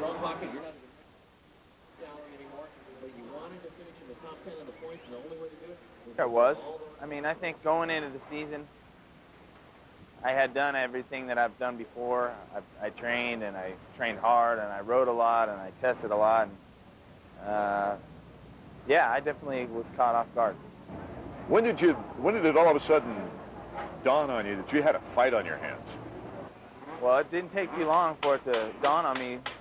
I would say, you know, the first race was a bad example of what was to come.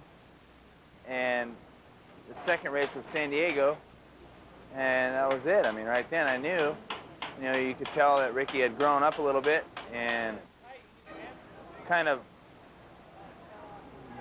went through the growing pains, and he was ready to challenge me. It really was apparent to me after, you know, some of the stuff at Anaheim and San Diego.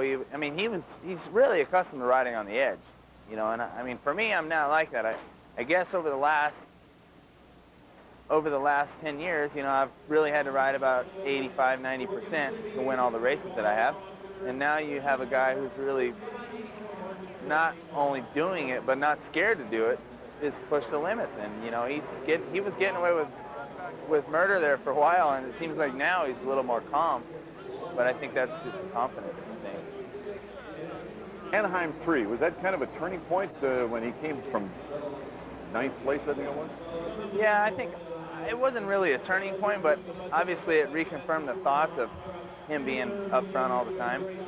I think there's no doubt in my mind that, you know, I look back and I go, man, there's no way I shouldn't have won that race.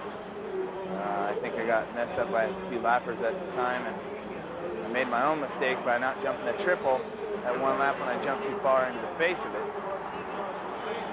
Some uncharacteristic things happened to me there, and, you know, there's no doubt I should have won the race. He rode an incredible race, and, you know, I know what that feels like too, so I'd say it was a little bit of a reassuring that he was going to be there the whole time.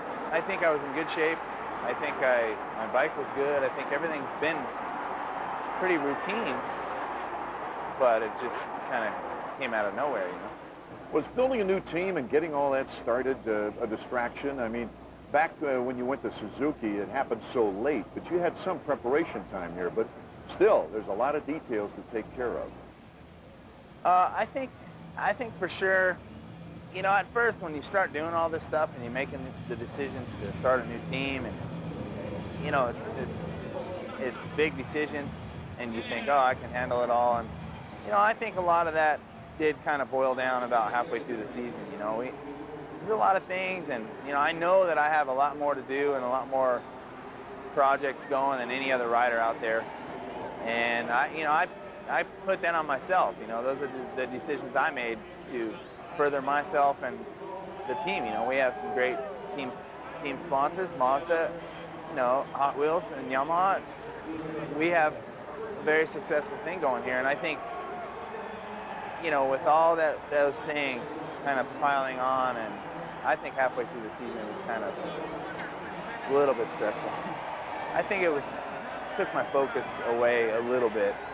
I mean, I was still able to focus, but I think that it was some pressure. The mental game, you've been a master of it for years. You had guys running for second place for how many years? You know, 8, 9, 10 years, and they had to become satisfied with second place. But when did Ricky get into your head? When did he make you start thinking, like when you started thinking a little bit about Emig back in the old days? Well, I never thought about Emig like I think about Ricky, because I think Ricky's just faster, you know.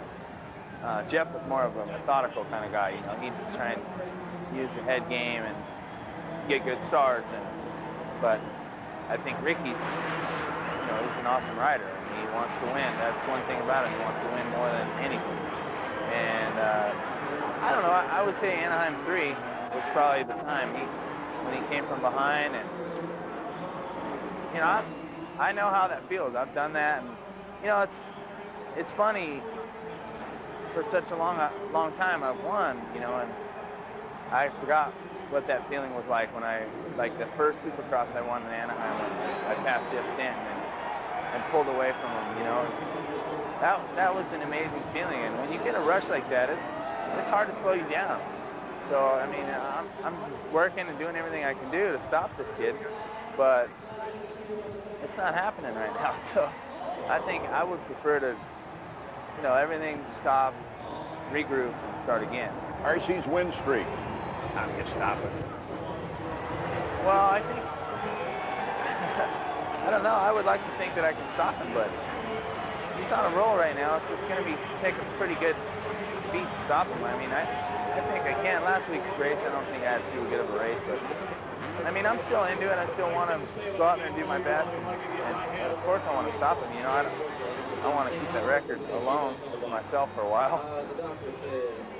I don't know how you do it. You got to get a start, each and whole shot. The shots we've had after the race, you've been very graceful in defeat. Let's face it, you have not been a Bob Hanna type or a Jeff Stanton type who would huff and puff back to the trailer.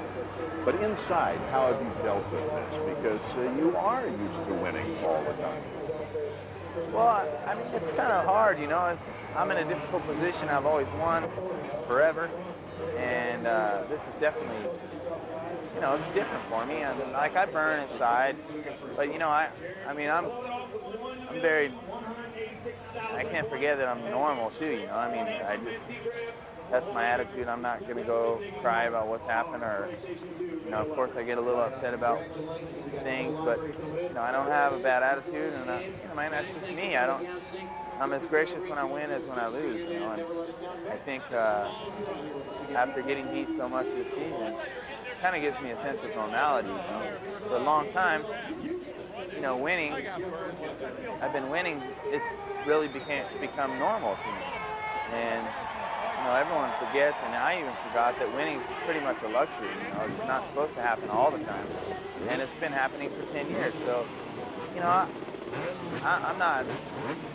Of course, there's a part of me that's like, you know, this is not good, but you know, I've had my share. I think it's going to give me a little bit of a challenge, a little bit more of a self-motivation challenge for next week. You talk about someone who is not so gracious in defeat. Look at Damon Bradshaw. You know, he was winning that Supercross title that year and lost to Jeff Stanton at the LA Coliseum. That ruined him. He ate, you know, that ate at him so bad he retired. You know, and I've had more success than I ever imagined and ever dreamed. And you know, I can't complain at all. And I'm second in points. I mean, it's funny how people talk about it. It's like I'm not even there. Just because I'm not winning anymore, it's like I didn't qualify for the race, you know? So it's a little bit hard, but I just worry about what I'm doing and not worry about what everyone else is saying, and I think that's important, you know? I worry about myself, worry about my friends around me, and what everyone else thinks about me. In the long run, it really doesn't matter. I'm definitely going to come back next year. I don't, you know, I want to ensure the success of the team. We're trying to expand a little bit. We've had meetings with Yamaha trying to figure out what riders we're going to get.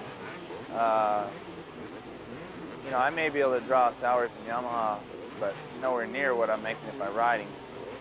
So, you know, plus, I don't want to go out like this. I want to give it one more shot. You know, when I was younger, I thought, oh, I'd be done by 26, but now I'm 29, and I'll be 30 for next season. So I don't think the age thing is so much of a factor. I mean, I want to work my butt off and try and beat Ricky next year, because obviously he's the man to beat now. A man who deserves the time, 72 wins, 7 championships, Jeremy McGrath, as our last chance qualifier for the 250s gets underway. You know, Jeremy McGrath, he became a celebrity. He took this sport to a new level, David Bailey. So that these young men competing here in the last chance qualifier really have some financial future.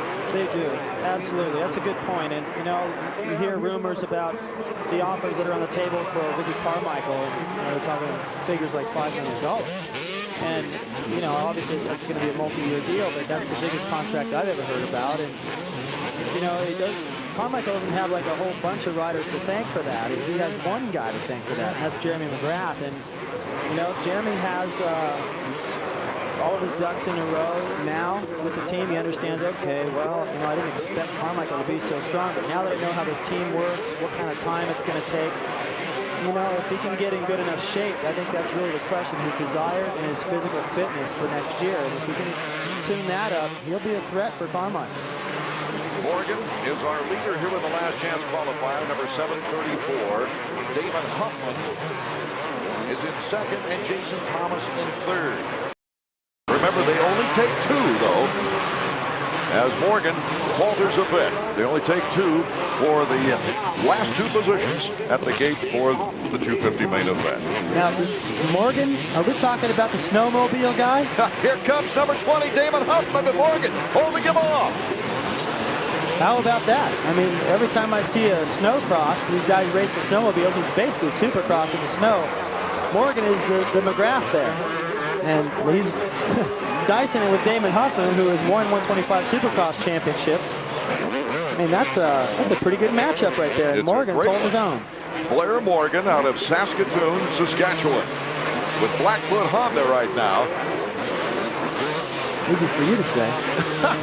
Henry went the other direction after he retired from Supercross, and his last victory was right here in Las Vegas on the 4-stroke. He went to snowmobiling. Well, Blair's trying Supercross right now and doing a darn good job of it. I've seen him ride before. I saw him ride at it. Oh, look at that block pass. You know, I think Blair's going, you know what? I don't want to get knocked down. I don't want to. Oh, and Blair goes down on the whoops, trying to hold on to Damon Huffman. Yeah, I think the pressure got to him a little bit. He started thinking a little bit. I was about to say, you know, second would be bad as long as I get to the main event. It had to be going through his mind. You know, he doesn't have the kind of experience, especially in Supercross, to hold on to a guy like Huffman. He's been in the top 10 a bunch of times this year. Let's look at it again. He comes right into the whoops. What ends up happening is his front wheel dives down into one of those, and he's leaning a little bit to the left. He tries to steer around Huffman. And he just can't stick the nose into one of those things. They're almost 3 feet high. And he found out. I think the snow would have been a little more forgiving in that case. I don't know. Well, I'm only chuckling because I know he's okay. But that's a good effort until there. And so number 20 on the Yamaha, Damon Huffman, is looking forward now to his second consecutive win in an LCQ. He turned the trick in Salt Lake City as well. No main event wins for Huffman this year, but he's won a lot of semis and a couple of last chance qualifiers to get to the main event. Anytime you get the checkered flag, you know, you never can count out anybody that's on the line. Thomas, pretty aggressive rider back there in second. He had one of the best rides of any privateer at St. Louis when he took a 6th place. Let's check in with Davey Coombs trackside. Davey? Well, right now, our 3rd place rider is Jimmy Wilson. He's Yamaha privateer from Michigan. He rides for some guys at FreshDirt.com. But listen to this. He's won the Racer X gas card, which we give at every one of these events 5 times this year as the 3rd place finisher in the last chance qualifier. Wilson's won so much money from us. Next year, I think we're going to call it the Wilson X gas card. The Racer X editor, founder, most everything, Davey Coombs. They're taking money right out of his pocket, David. Yes, they are. But, you know, it's a pretty neat award because why not, you know, it's not a lot of money, but it's enough, you know, and it goes to the right guy. You got it just as soon as you qualify for the main event, you got a pretty healthy check if you don't even start. The white flag is out. A capacity crowd of 39,043 here at Sam Boyd Stadium in Las Vegas. Have seen some great racing in the preliminary round so far. And Damon Huffman, number 20, out in front here with the last chance qualifier, is pulling away. He's getting some airtime. And I don't just mean out there on the track. He's got as much time as McGrath got for winning that first heat. Just dominating this last chance qualifier. And think of the laps he's ridden. I know, he's ridden more laps than anybody else in the main event. Great shot. You can almost see the whites of his eyes there like the EA Sports game. Second top privateer in points. He's 10th in the 250 points. His best was the 6th at St. Louis. As he looks at the checkered flag right now, 1995, Huffman saw those checkers in the 125 division. So Huffman wins our last chance qualifier, and his mechanic doesn't have much time to look at that machine and get back out for the main event. No, pretty much he's going to change goggles, get something to drink, go right back down to the line for the main event. His mechanic will just look it over quickly, put a little more gas in it, and he's got to get down there. So Damon picks off the first place. Jason Thomas on the Husqvarna will also go to the main event, with Jimmy Wilson gets the Racer X gas card. Dustin Nelson, Ryan Clark also putting in good performances, but not making the main event tonight. Let's go back to the pit area. Robbie Floyd. I'm actually down here on the floor. I finally get to see what this track's all about, and that's something you're very used to. Jimmy and Jim Adams are probably the biggest SFX Motorsports fans out there. How many arena crosses and supercross have you made the past 3 years? Combined, probably about 40, 45. And you're good friends with these guys, too. Oh, definitely been coming every weekend, and they're just great guys. It just doesn't seem to get old either. No, we enjoy it. It's a great sport. SFX does a great job. It's new every weekend. It's exciting. It's something you need to see. You know, one thing I haven't seen you at yet, the Vans Treble Crown of Freestyle Motocross. I want you at one of those IFMA events. I guarantee you'll have a good time. Maybe you can root on your buddy Travis. See you there. Thank you. All right, guys. These are the #1 fans in Supercross. No doubt about it. It all started as a birthday present, as if the son got good grades, then he would take him to a Supercross, and it's ended up they've got the record for the consecutive string, I think. That's what I'm doing wrong. See, I got my son down there roaming around the pits, hanging out with Fonseca and his trainer Todd, and I'm letting him get away with a little too much, I think. The 125s always give us competitive action. The East gave us a good points chase between the eventual champion Travis Pastrana and Nathan Ramsey. Let's take a brief look.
Travis Pastrana taking the 125 East. Ernesto Fonseca became the first rider to win a 125 West and a 125 East title, taking the checkers 5 times in the Western Crown Chase this year.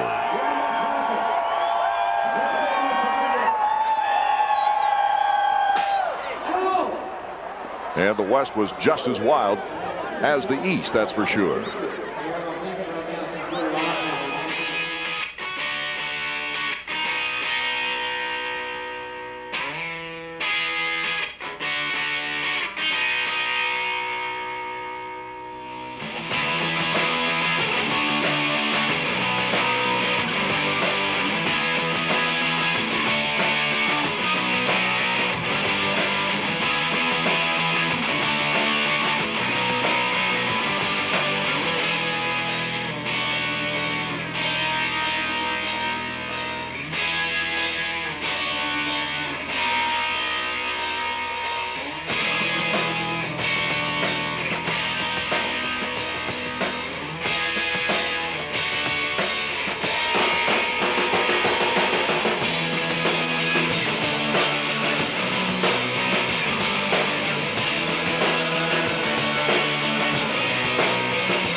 Both the East and the West went right down to the last race in their respective divisions before the title was finally clinched.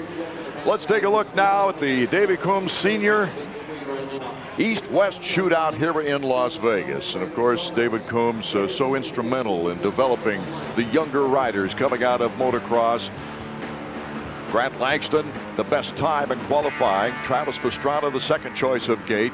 Travis Preston and Nathan Ramsey also in our starting lineup, along with Roderick Tane, who's been hot lately on that Suzuki. Michael Brown, it's been a while since he's been racing in the other division, but Ernesto Fonseca won last week at Salt Lake City and took the title there.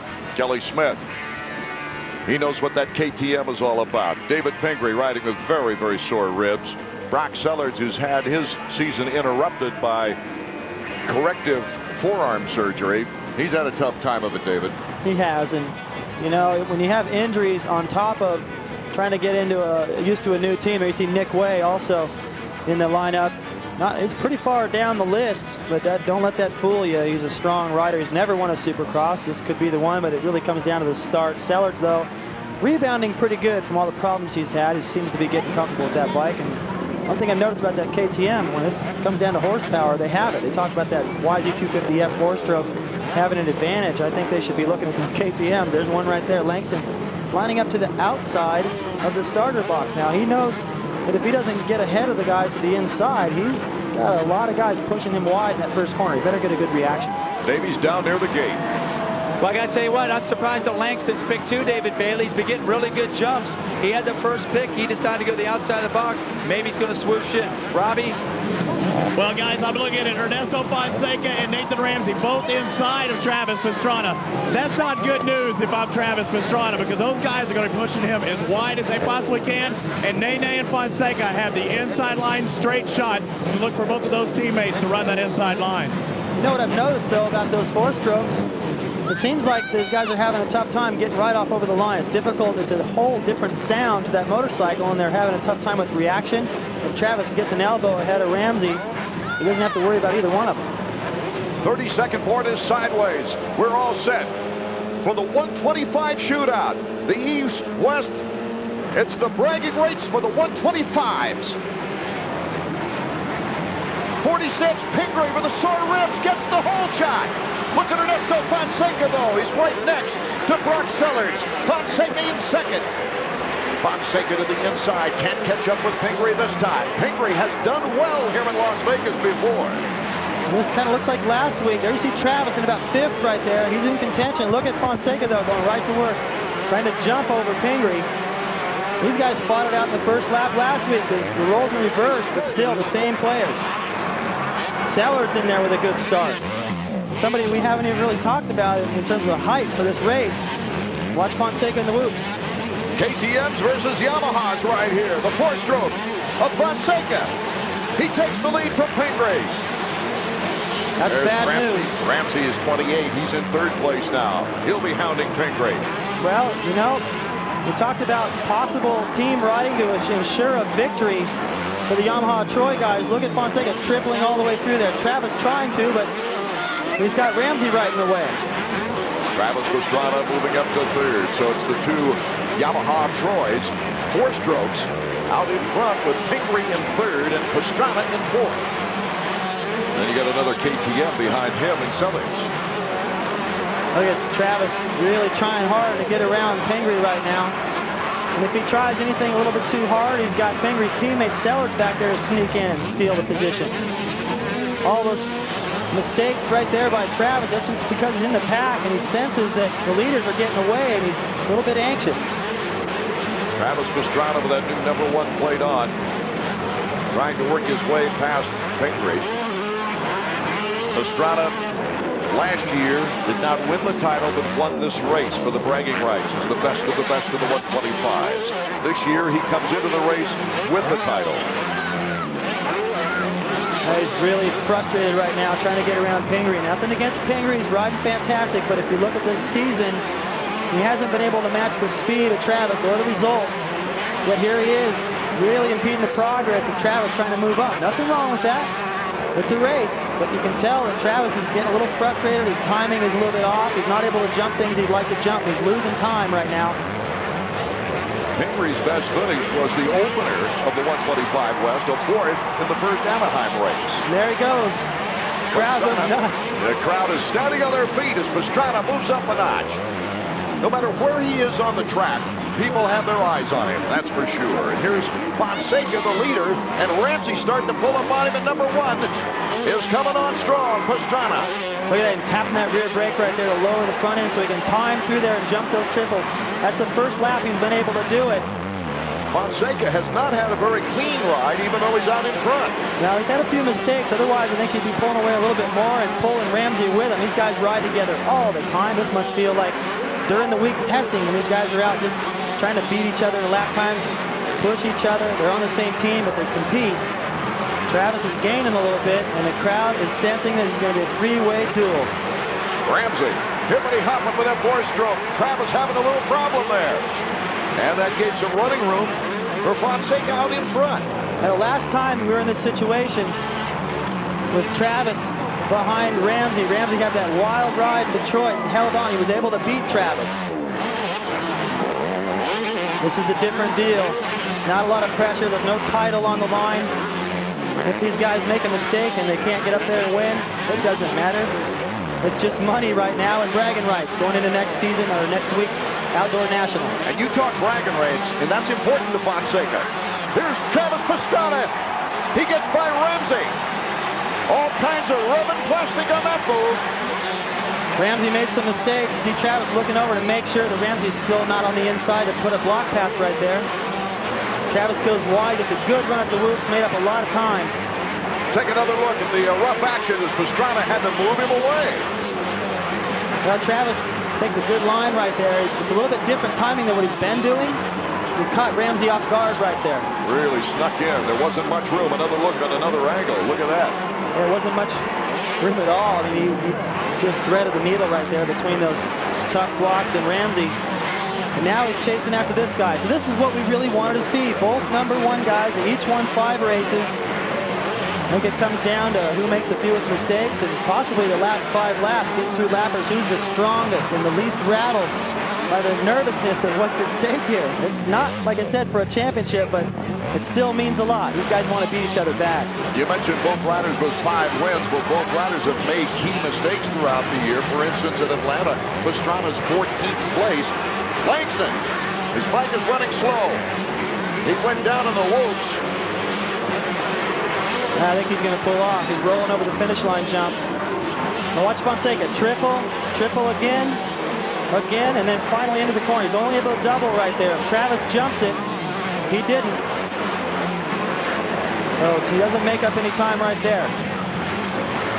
This comes down to, like I said, the fewest mistakes. These guys got to be solid. He's got to make good decisions when he gets to lap rider.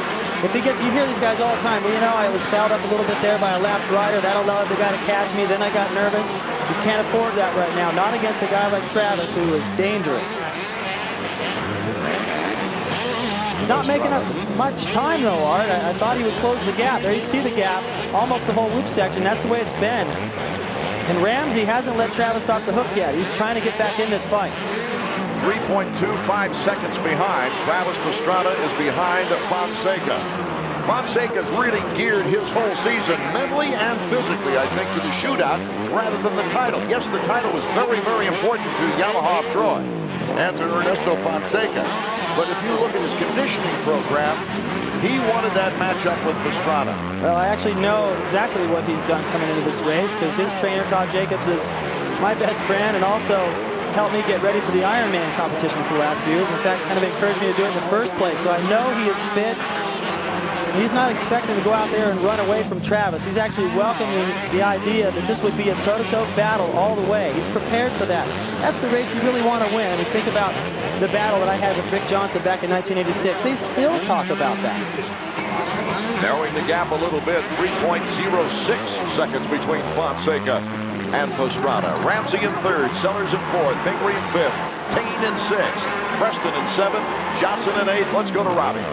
Grant Langston, unfortunately, had to pull off the track. What happened out there? They were telling you to ride easy, and you were working your way up. Yeah, I mean, that's coming through pretty good. I didn't get the greatest of start, and I don't know, it just came in the whoops, and I was trying to make a pass because it's one of the easier places to pass to get right. and towards the end of the whoops, so this kind of the nose dropped. I went over the bars. Everything all right? You still have the outdoor series starting next weekend. Yeah, I'm all right. It's just a bit unfortunate, but that's the way Supercross goes. Congratulations on your win at Dallas. I know you spoke about that. I wish you better luck tonight, though. Thank you. Fonseca through the whoops. Here comes Travis Pastrana trying to get around the lapper, but right behind him as well is Nathan Ramsey. I was paying so much attention to the progress that Pastrana made. Watch the difference in lines. Fonseca goes way wide, Travis to the inside. Now, if Fonseca's going to go out there, he's got to triple all the way through the section to get that time back. All 39,000 fans, I think, are on their feet. Most of them I can see anyway. They're loving this competition. I was so busy looking at this battle. That's the second lap in a row. Travis hasn't done that triple, and look what's happened. Ramsey picking up space. He's back in there, and if he can stick a wheel in on Travis here and there and force Travis to have to take lines that aren't quite as fast to protect his position, then that lets Fonseca get a little room out front, not worry about all the pressure put behind. He can feel it right now. Ramsey won the shootout in '99. He had to go to the last chance qualifier. 2 riders fell down before he actually made the main event. But luck was on his side. He later won the race. Pastrana in second place. Focus, Lee McCullough says to Travis Pastrana. Well, it's getting down. We're about 3/4 of the way through this race. Fitness will play a major role.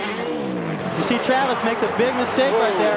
And tripling right over him is Ramsey. So now we've got the battle for second, Travis Pastrana. And that's 3 laps in a row Travis doesn't jump that triple. That time I understand. The 2 laps before, I don't know why, and he's just giving it right now to Fonseca, who's been pretty steady out front. He's made his share of mistakes, but nothing big enough to lose the position.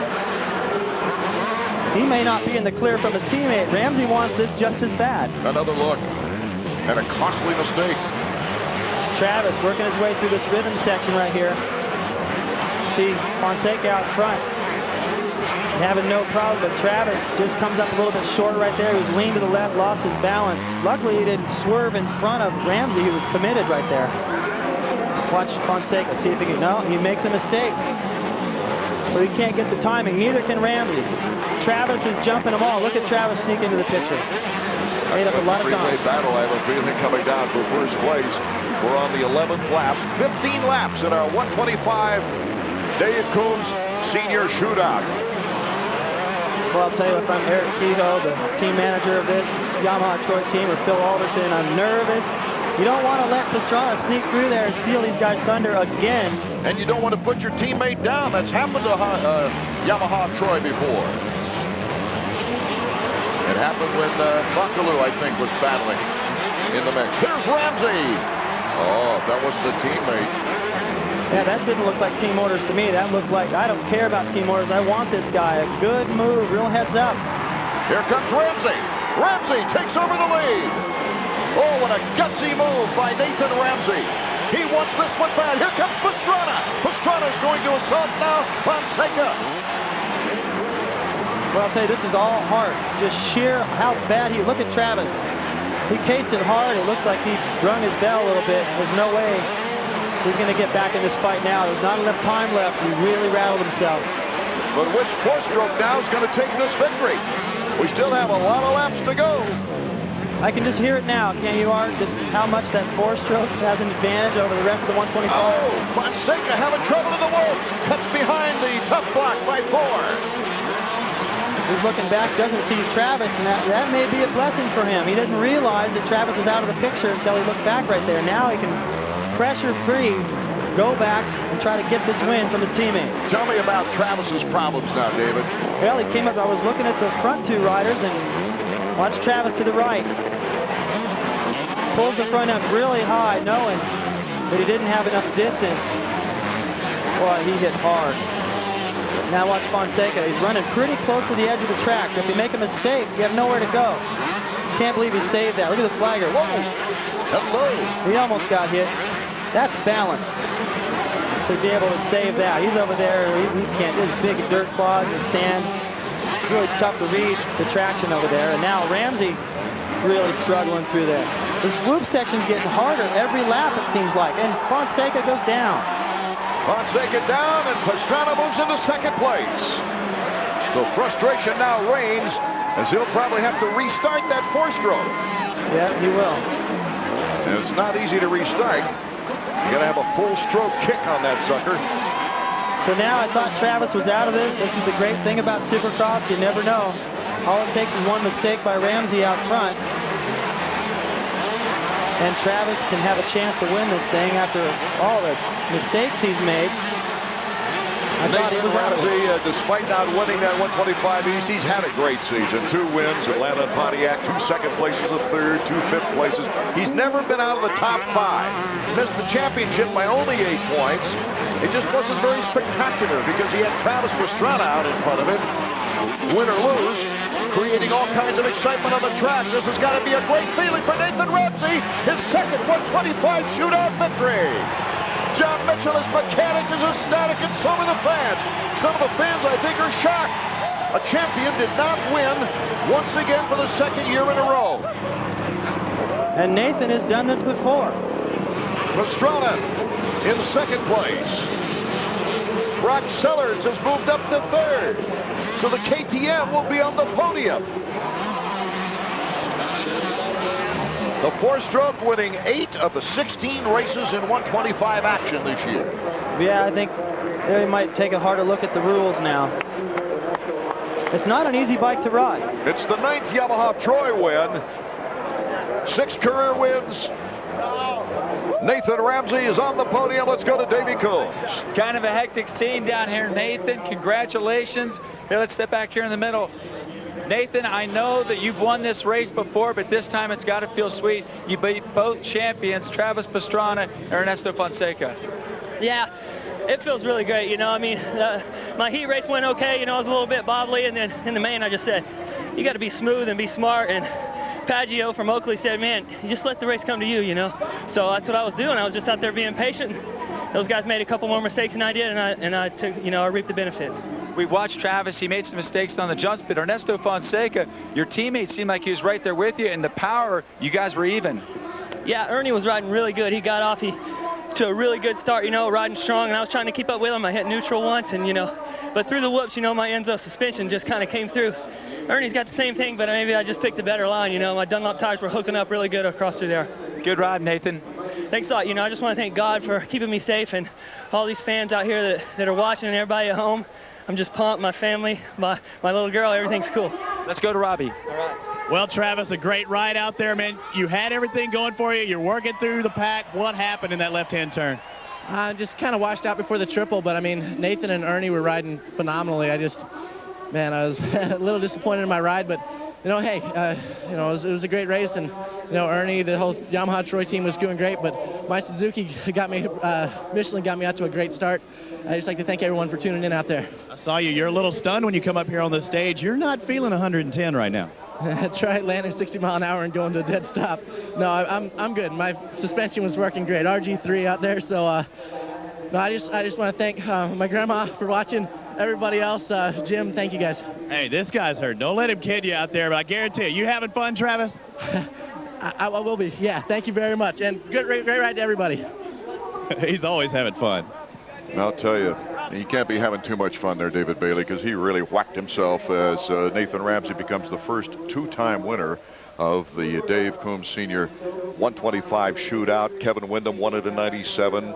Ricky Carmichael beat John Dowd in 98. Ramsey took it in 99. Pastrana last year, and now Ramsey once again. As we take a look at the official results, Nathan Ramsey, Travis Pastrana, Brock Sellers, a hard-earned effort there for 3rd for Brock. Travis Preston moved all the way up to 4th. Michael Brown came from 10th to go to 5th and get into that top 5. Nick Way, Keith Johnson, Ernesto Fonseca, the disappointing 8th place finish. Greg Schnell, a 2-time winner last year, also on that list, along with Pingree, Gosler, Marley, Yeho, Olhoff. As we go down to the rest, Grant Langston, disappointed having to pull out after crashing in the whoop section. You just never know.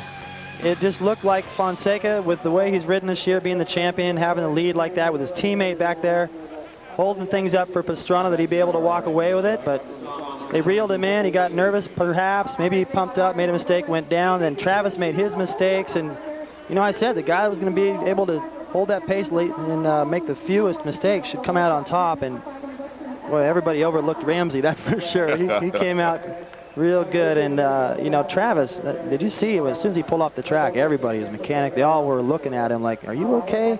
That was a hard landing, and you can tell from his mannerisms with Robbie there that he's not all together. Let's go trackside to Robbie Floyd. Well, I'm down here with Brock Sellers. Brock, congratulations, third plate finish. You had that, you know, off season or during the season arm surgery trying to get rid of that arm pump. You said it was a mistake at the time, but evidently it paid off dividends tonight. Yeah, I had it done at the beginning of the season with not much time to get ready, and I got too anxious, started riding too soon, and ended up going bad for me. I got a lot of scar tissue. So I went back to my buddy Dr. Berg, and he redid my arms and did a great job. I don't get, you know, any arm pump right now, and I feel great out there. It's just sad that I had to waste most of the season, you know. You had a great ride last year, man. A lot of fans were rooting for you, and it's good to see you back up here in the top 3. Yeah, it feels great. My Red Bull KTM Thor bike was working awesome out there. Michelin tires got me out of the gate. You know, all my sponsors out there that helped me out, my family for supporting me, and, you know, just hanging out and hoping that I recover from this arm pump thing, and, you know, I am. And I've only got to ride once since I had the surgery on Supercross, and I came straight to here, and, you know, to get a third is pretty spectacular, I think, for not ever, you know, practicing in a long time. Congratulations. Thanks a lot. Appreciate it. Well, Ramsey surprises in the 125s. Will someone stop the streak of Ricky Carmichael as Jeremy McGrath and Ricky Carmichael right next to each other wait their turn at the starting gate? Ricky Carmichael has been hot. He's got 12 straight. He's looking to tie McGrath's 13 in a row. Las Vegas has been a racetrack where every winner in Las Vegas, with the exception of Jeremy McGrath, has won either their first Supercross or their last of their career. This is an amazing fact to me. Jeff Matazovich winning the very first 250 race here in 1990. That was his first win. Mike LaRocco's first win. Bale and Stanton. Bale won 16 Supercross races, Stanton 17, and it was their last win in their career, David Bailey, here at Las Vegas. We've already mentioned with Jeff Emig, his first win here, and Doug Henry won the first 250 race with a 4-stroke, but it was his final Supercross win of his career. Now, Jeremy McGrath does have one first place here in Las Vegas. His very first professional win was on a 125. Well, not on a Honda, not on a Yamaha, but a Kawasaki. He's piled up a few victories since then, and you know, after what we just saw in the 125, you never know. I mean, the favorite coming in here has got to be Ricky Carmichael, but his heat race was a second slower than Jeremy's. He was a 10th of a second slower on the fastest lap. That doesn't mean that much, but it's been the other way around all year coming into this race. So Jeremy is obviously ready, and he doesn't want to lose that record right now to Carmichael. That's Nathan's lovely wife as she's looking up there on the victory podium. Let's check out the Honda flashback.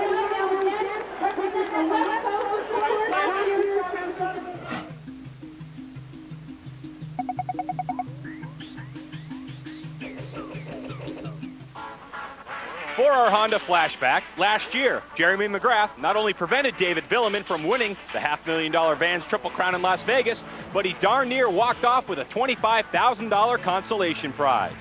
Vuillemin, winning the first 2 rounds in Phoenix and Minneapolis, needed to win in Vegas to gain motorcycle racing's biggest one-time payoff. But he got a bad start out of the gate. Kevin Windham captured the whole shot and gained as much as a 5-second lead on McGrath. Vuillemin got by Ricky Carmichael and Sebastien Tortelli, but Mike LaRocco was another story. For 13 laps, they battled. Vuillemin tried the outside. LaRocco rode him off. Vuillemin would finish 4th. Out front, McGrath won race number 10 of the season, but Vuillemin edged him out by 1 point for the Vans Triple Crown consolation prize of $25 grand. McGrath would finish the season capturing the title by 35 points, the smallest margin of victory in 7 Supercross championships. That's this week's Honda Flashback.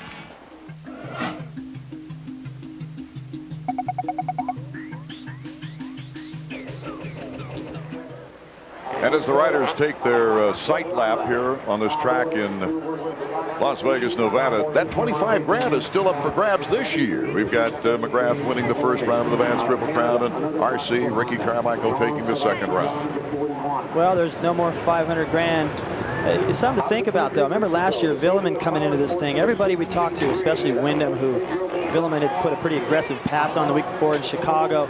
Everybody, especially LaRocco, was trying to keep Vuillemin there, or that's Ferry, trying to keep him from getting that $500,000, and I think there's going to be some guys that really would like to stop Carmichael from getting that streak, especially McGrath. But, you know, he's hogged all the race wins this year. Everybody's wanting to get in there. I'm impressed with Vuillemin. He could do it. Windham could do it. There's quite a few guys, and you can see how important the start is. Let's take a look at the starting lineup and the riders that made it to the main event. Of course, Jeremy McGrath. He had the best qualifying time, better than Ricky Carmichael's. Mike LaRocco, Stephane Roncada. His fellow Frenchman, David Vuillemin, also with an impressive ride in qualifying. Kevin Windham, Sebastien Tortelli will have our helmet cam on throughout the race. Heath Voss on that 4-stroke. Ferry, Byrne, McCormick, Kyle Lewis, Gonzalez, Waugh out of Canada, Pavolny, Michael Craig, Hoffmaster, Hodges, Huffman, and Jason Thomas. That's quite a lineup for the final race of the EA Sports Supercross season. All right, we're in Vegas. Okay, I'll put $100 on Voss for the whole shot. He was the first one out here for this warm-up lap. He was the first guy out. He's been the first one on the track every time it's their turn to ride.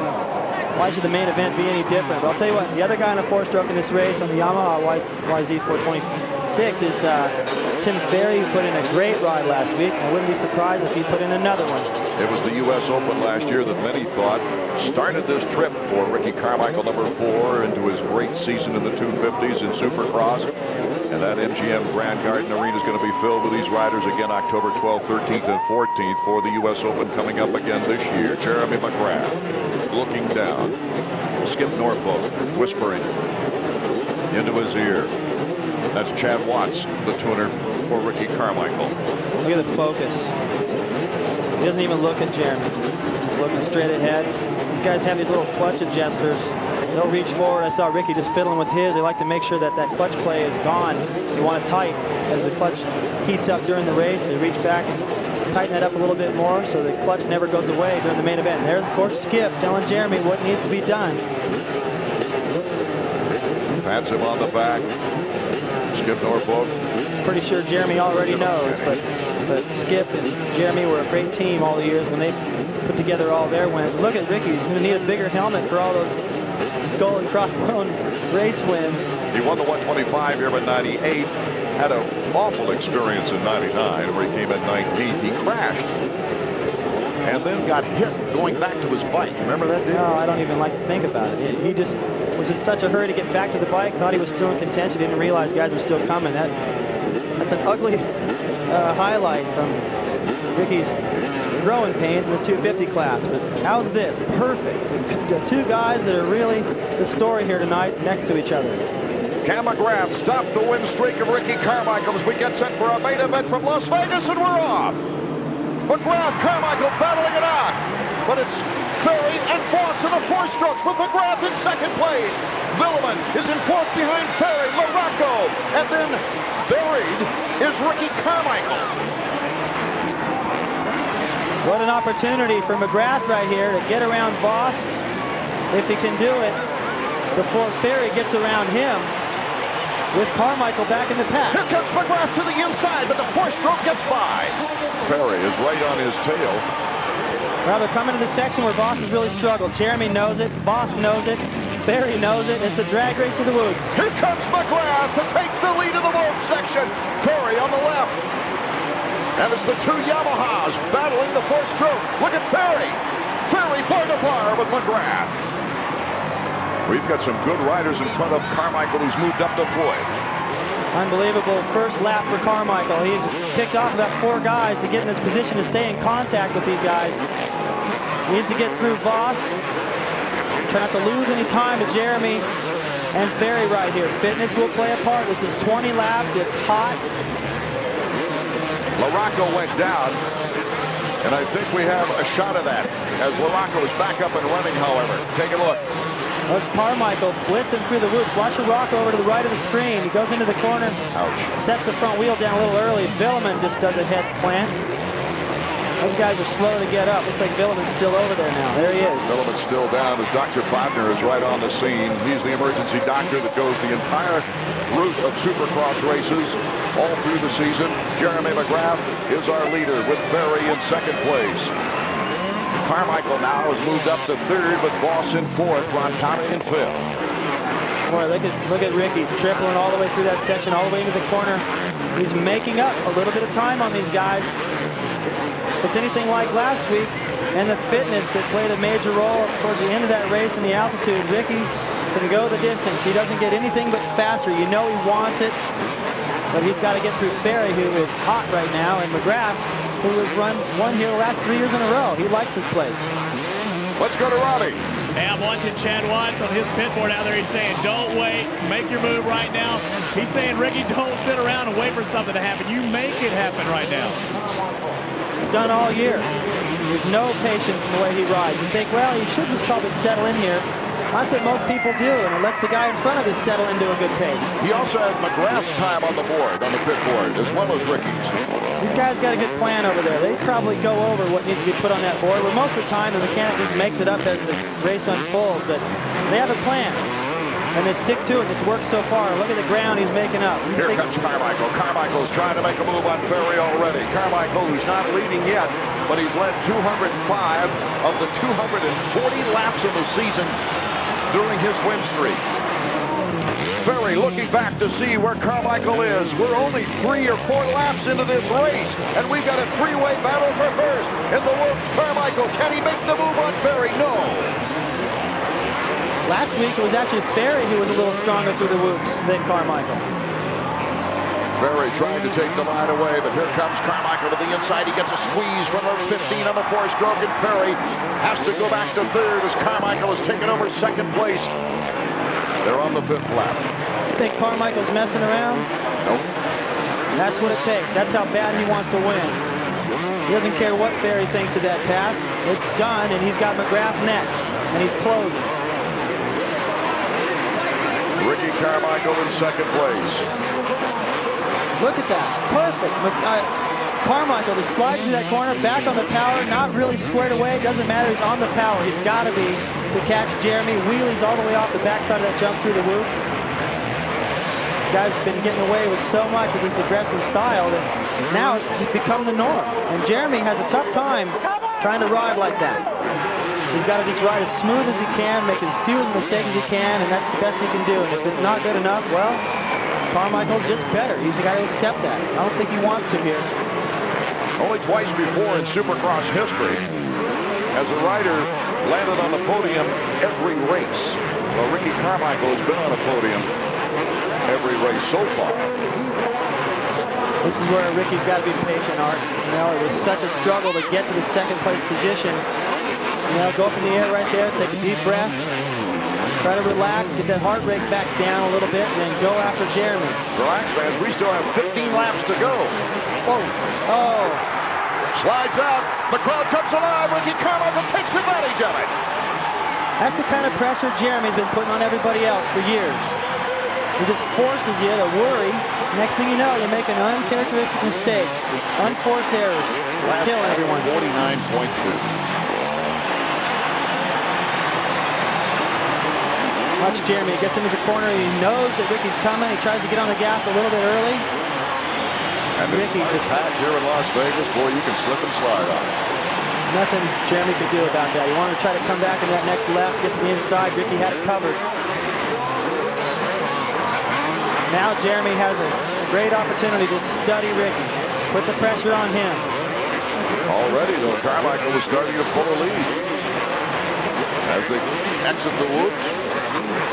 Last lap, 52.1 to 49.7 for Carmichael.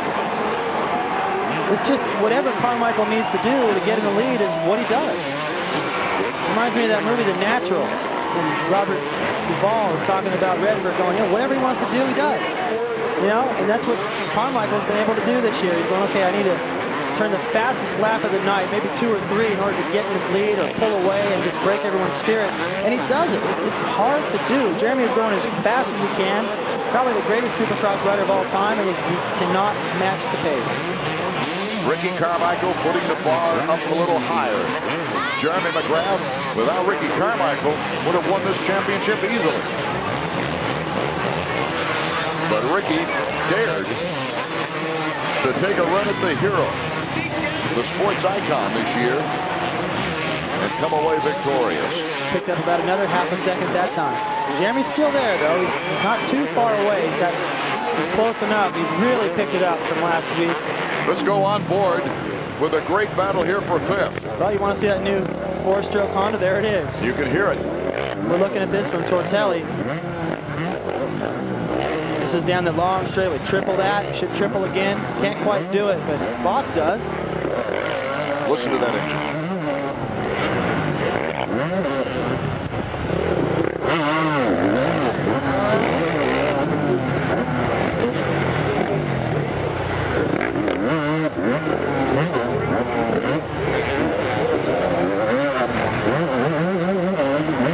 We're on Tortelli's bike, but we're hearing Voss's bike. Yeah, that thing's pretty intimidating, so you can imagine what it would be like for Jeremy if he starts to make any mistakes later in the race. He'll have Ferry coming up. Sounds the same. The Mummy returns, takes advantage, and moves ahead of Voss. So Tortelli moves into 5th place. Roncada's in 4th, by the way, and that's number 13's next target. Look at this straightaway right here. Got to double up to that spot, triple. Triple again into the corner. Comes up short a little bit right there. Coming up a little short there is better than not doing it. Oh, it's amazing, the suspensions, when you see that from the helmet cam. Davey Combs? Well, I tell you what, we're watching Sebastien Tortelli, and guys, this is probably the best Sebastien has ridden in the EA Sports Supercross series in the last couple months. He bombed out of both of the ABC races. He was not able to even finish last week. Now Sebastian's trying to get ready for the Outdoor Nationals. But the streak that no one's talking about is this one. No French rider was able to make the podium in the year 2001 Supercross, and that might be a bigger surprise than Ricky Carmichael. Especially in the 125s, for the first time in Supercross history, we had an all-foreign podium.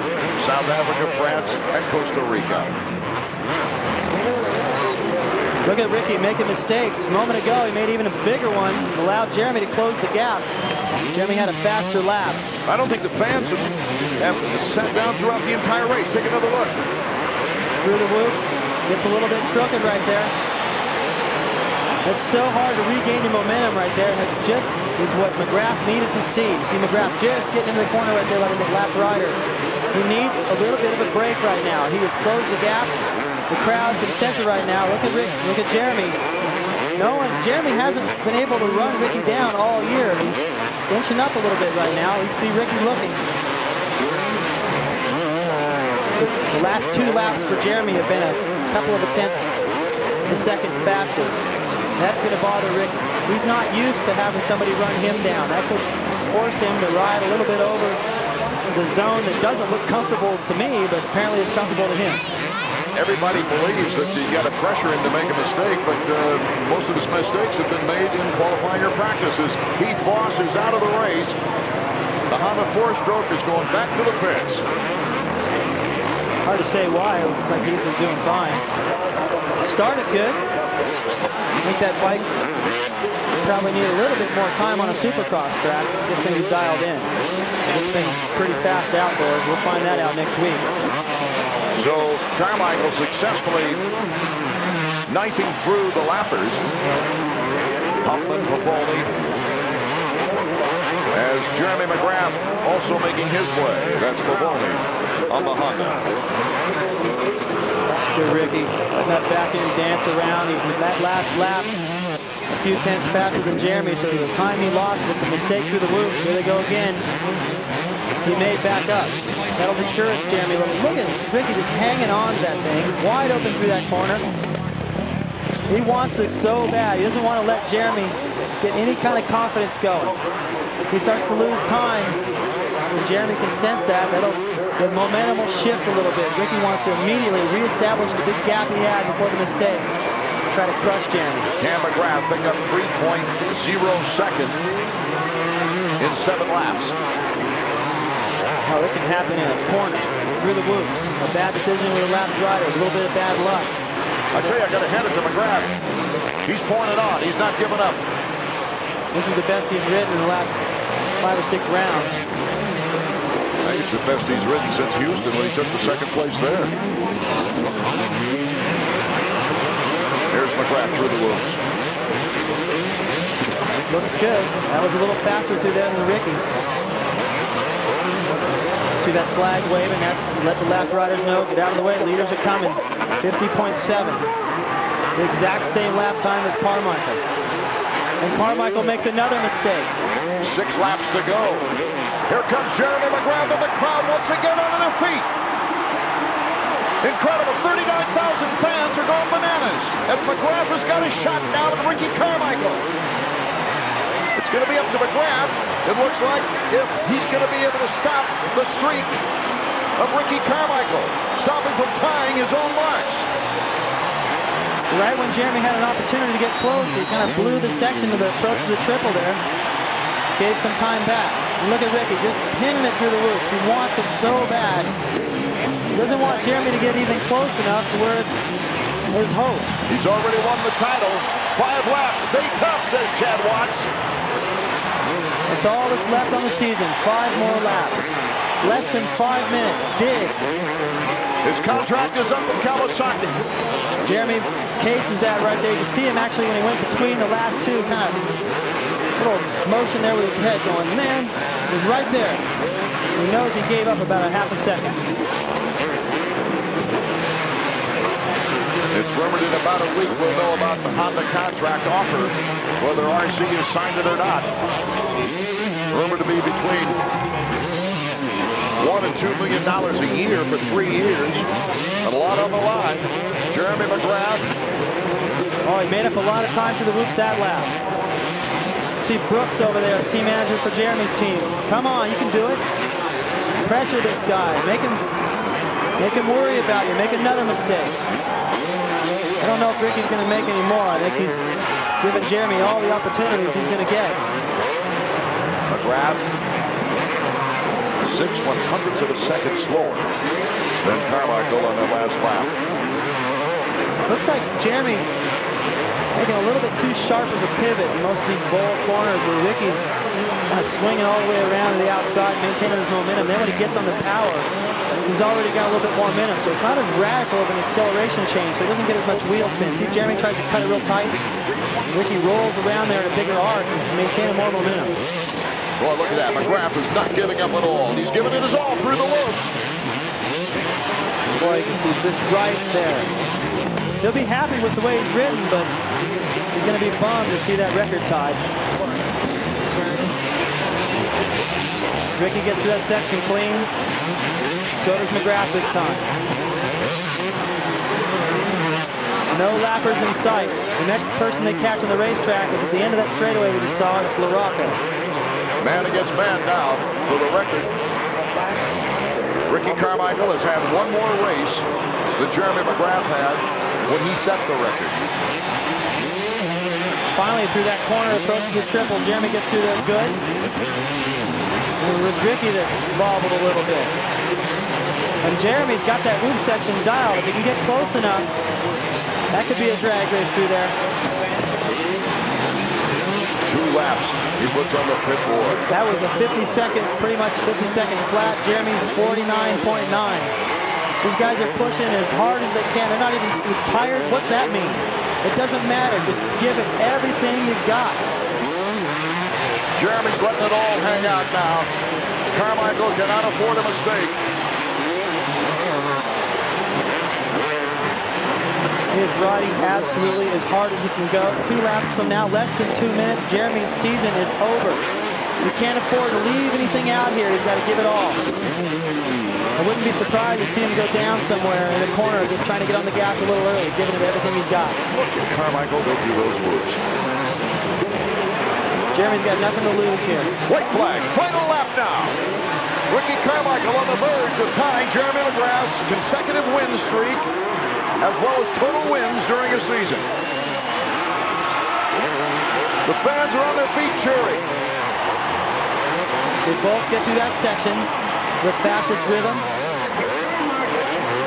A historic season, a historic evening.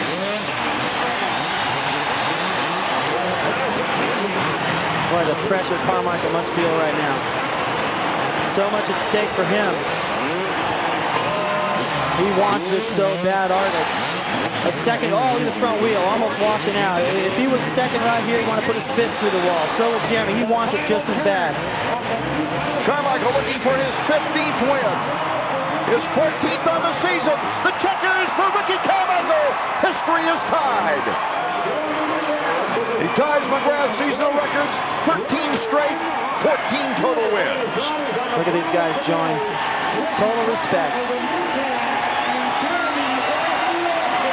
McGrath has to be proud of his appearance and performance. As Ricky Carmichael, you know, he's a happy young man. Tying a record I thought wouldn't be broken for 10, 15 years. No, and just to go ahead and fast forward a little bit, that 72 win mark, the way Ricky's riding, he'll climb pretty close to that here in a few years. So the one thing is longevity, endurance over a period of time. 72 wins for McGrath in what, 9-10 seasons. Yeah, staying healthy is a big key. And when you look at the way Ricky rides, you know, you got to cross your fingers a little bit more than the way that Jeremy was riding during all those championships. But he's proved us wrong. Every week I keep seeing a new challenge. Last week, crashing in practice, had a headache. Thought, okay, here's an opportunity for somebody to slip in there and stop this streak. And he still came back and fought through. He didn't just get the whole shot. He had to fight for it. Here again. You know, in the NBA, they talk about leaving the game on the court. Well, these guys left it on the track. Oh, they did. Jeremy's got to know that he gave it everything he had. He had all the opportunities. And, you know, it's just Carmichael's year. Everything just seems to fall his way. Not that he hasn't earned it, but, you know, when you get that rhythm. I mean, Jeremy's talked to us so many times because I know how that is and how that feels. And I think it's a little bit easier for him to accept knowing that, well, when you get on a roll like that, it just seems to do no wrong. It took almost a religious effort from Ricky Carmichael to get where he's got right now because the training, the regimen he had to go through every week. And McGrath, look at the fans standing for Jeremy McGrath. A great tribute to a great former champion. He's taking a little extra time here, appreciating all the support he's had over the years. I mean, he's probably surprised that we've all been so pro-Jeremy over all these years. I mean, all the times he's won, yet we still just kind of wanted to see him win another one instead of trying to root for somebody to come up and beat him. Finally, somebody has. Ricky's with Davey Combs. Ricky, they say that the sports record is an athlete's immortality, and right now you share the biggest record in Supercross with Jeremy McGrath. Congratulations. Thanks a lot, Davey. I tell you, the Kawasaki was running awesome tonight. Can't say enough for the bike. It was working good for me, and Jeremy kind of cut over on me on the start and messed things all up for me, but I seen him out front and started putting my head down and got through the first couple laps with everyone going every which way, and had to work for that one, and Michael Byrne got in front of me and messed my rhythm all up, and he was all on my, Jeremy was all on my tail, and it was a tough one. What about McGrath? He certainly gave you a great race. Definitely, Jeremy's a true champion, and but I came out on top that time. It was a fun race, and would have been a little funner if I wouldn't have had some chaos with the lappers, but that's the way it goes. Got to thank Chevy Trucks, Kawasaki, Aeronautique, Schwinn, Oakley, Fox, you know, my mom and dad, my trainer, Eldon Baker, mechanic Chad Watts for an awesome, awesome season, and Mobile Vision. Ricky, congratulations on an amazing season in the new champ. All right, thanks. Also, Gatorade, THQ, Jack Pacific. Thank you. Let's go back upstairs. That's as exhausted as I've seen Ricky Carmichael after a race as Jeremy McGrath pushed him to maybe the limit here tonight. McGrath, though, failed to make that mistake that Carmichael failed to make the mistake that McGrath was hoping for in putting that pressure on. McGrath in second to Ricky Carmichael, who ties Jeremy's records. Tim Ferry, a hard-earned third place. Roncada in fourth. Tortelli up to fifth, his second best performance of the year. Maybe ought to wear that helmet cam more often. Windham in sixth. Mike LaRocco, after going down, came back in seventh place. Byrne, Lewis, and Waugh round out the top 10. Let's go down to Robbie. I'm down here with Jeremy McGrath. Jeremy, it looked like the perfect scenario. You had a great start. You shut the door big time, and you're out in front. Yeah, I mean, my Mazda Yamaha put me right out in front, and that's what I was looking to do. I got to thank Yamaha, you know, and Mazda Yamaha. We made some big changes to the bike this week, and it was definitely a lot better. And got to thank those guys, Skip and Larry and Brian, for putting in some hard work. And, you know, we got that bike right out in front, and I think I had a little bit of bad line in the whoops and was making some mistakes there. And RC got on me. I slid out before the finish line, and he got right around me. And then He almost gave it back to me over here. Even though when you were out in front, Skip was trying to get you to run 48 lap times. Chad, on the other hand, was wanting Ricky to run 49s out there. Was everybody almost asking a little bit too much of you tonight? Well, you know, we're kind of trying to take it in stepping stones. The last few races have been kind of bad for me and been struggling a lot. You know, I had to take it in baby steps. Of course, my goal was to win tonight and put the bike on the top of the podium and at least keep Ricky from that, you know, tying my record. But, you know, I'm really happy with my ride tonight. I wasn't far behind him at the finish line. I think with that one little mistake, had it been a little bit tighter race. Congratulations, Jeremy, on second place. You're still the king in my book. Down to Davey. Back over here with Tim Ferry. Tim, these have been the 2 best weeks of your 250 Supercross career. Another podium finish and a tough one at that. Yeah, you know, it's pretty hot here in Vegas, and, you know, I got that whole shot award. You know, the Yamaha 426 is, you know, like you said, it's good on the hard, slick tracks, and they were good tonight. You know, I didn't quite have the speed that I did last weekend, and, you know, I kind of knew that I just had to, you know, settle to my pace that I could comfortably ride, you know, not make any mistakes. You have to be satisfied by ending the season like this. I mean, earlier in the year, it seemed like you're having some problems with some starts, some bad luck, but now you rounded out. You're on the podium twice. Yeah, I mean, I got a lot of top fives, and you know, my goal coming into the season was to finish top 5 every weekend and get on the podium as many times as I could. And you know, it's pretty cool the last couple races getting on the podium. I'm totally pumped. You know, I got to give all the credit to Yamaha, my mechanic BK. Everybody's worked really hard this off season, and got to thank some of my sponsors: Fly Helmets, Fox Gear, Smith Goggles, Garnet Boots, Etney Shoes. Like my mom and dad are out there, my brother, my sister. They're watching on pay-per-view, and I say to all my friends and the deans at home. Good job, Tim. Thanks a lot. Boy, what a great way to finish the season as we look at downtown Las Vegas this evening, checking out the final points page of the season. Carmichael by 64 over McGrath. LaRocco nailing down 3rd once again. Windham moving in front of Lusk up to 4th place, with Lusk rounding out the top 5. Ferry hanging in 6th. Vuillemin coming back to place 7th in the points. What a courageous effort really for Dave Vuillemin, and we hope he's okay after a bad crash here this evening.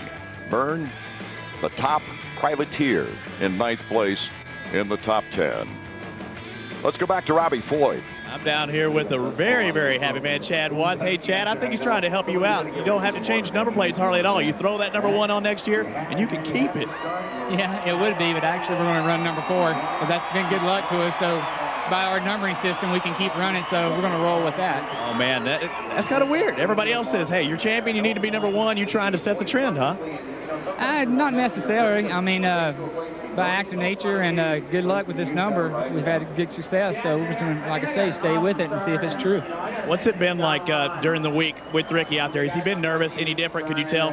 Well, actually, I was out preparing stuff for this week, and he was testing outdoor stuff. But he was low-key. I mean, the pressure, 90% was off when he won the championship. And then this record came upon us, and if something that happened, it happened. If it didn't, it didn't. And as far as him, he was as mellow as could be.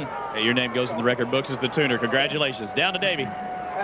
Thanks, Robbie. I'm with Skip Norfolk. And Skip, Ricky Carmichael's mechanic just said that they're not going to use that number 1 plate. They're going to leave it with you guys. I wouldn't do that. I'd be bolting that thing on if I was them. But now Ricky had a great season. Those guys leaped the pace up.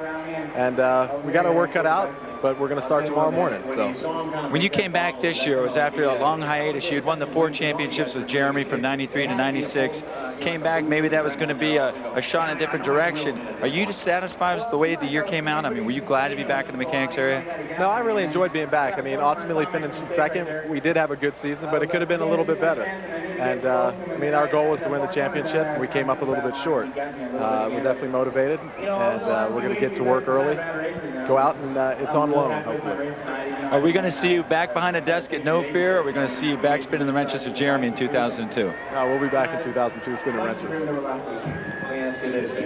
It looks like that's where he wants to be with that smile. Bar-to-bar action in qualifying tonight. David Bailey, surprise in the Dave Coombs Sr. East-West 125 shootout with a hard-working Nathan Ramsey winning that one. Not the champions, Ernesto Fonseca and Travis Pastrana. And then Ricky Carmichael tying Jeremy McGrath's total win record of 14 in a season and 13 straight. Well, you know, in the shootout, it's crazy when you look at the type of racing and the kind of mistakes and the chances these guys are taking, and just the way it all plays out when there's not a championship on the line. You know, it's just all or nothing. And I mean, you saw Langston had problems. He just pulls off the racetrack. If there was any other race, you know, he's got to finish. And I hope Travis is okay. He looked like he landed pretty hard. He's disappointed, but, you know, he beat the other champion, so I'm sure that probably the guy that's most disappointed of all is Fonseca going, man, I had it.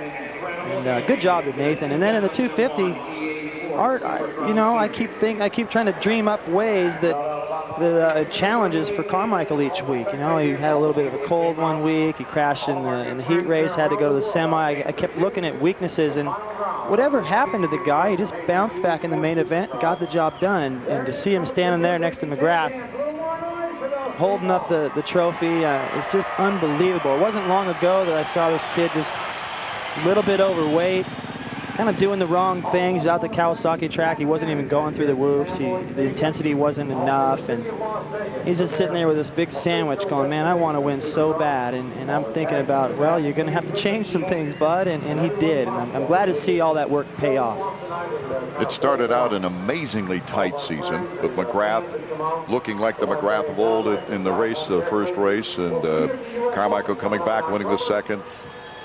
McGrath, the third winner, back to Ricky, back and forth, but it was Anaheim 3 that we really saw the icing on the cake, really, for Ricky Carmichael as he came back from a 9th place start and won that race, and then just shot from there into the championship.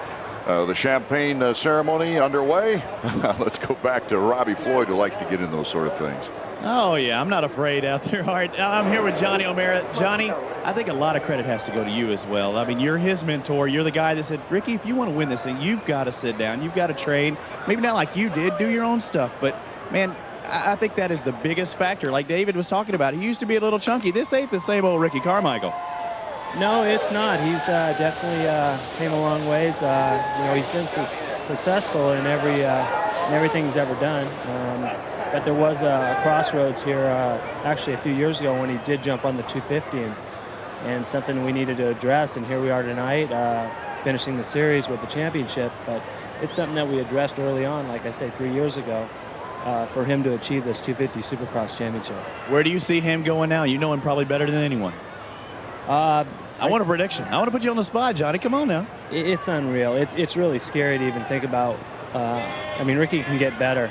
I know it's hard to maybe to say that or from what everyone sees, but he's just scratching the surface. It's amazing. I know what he puts in. I know what the future, you know, what his game plan is, and he's just going to get better and better.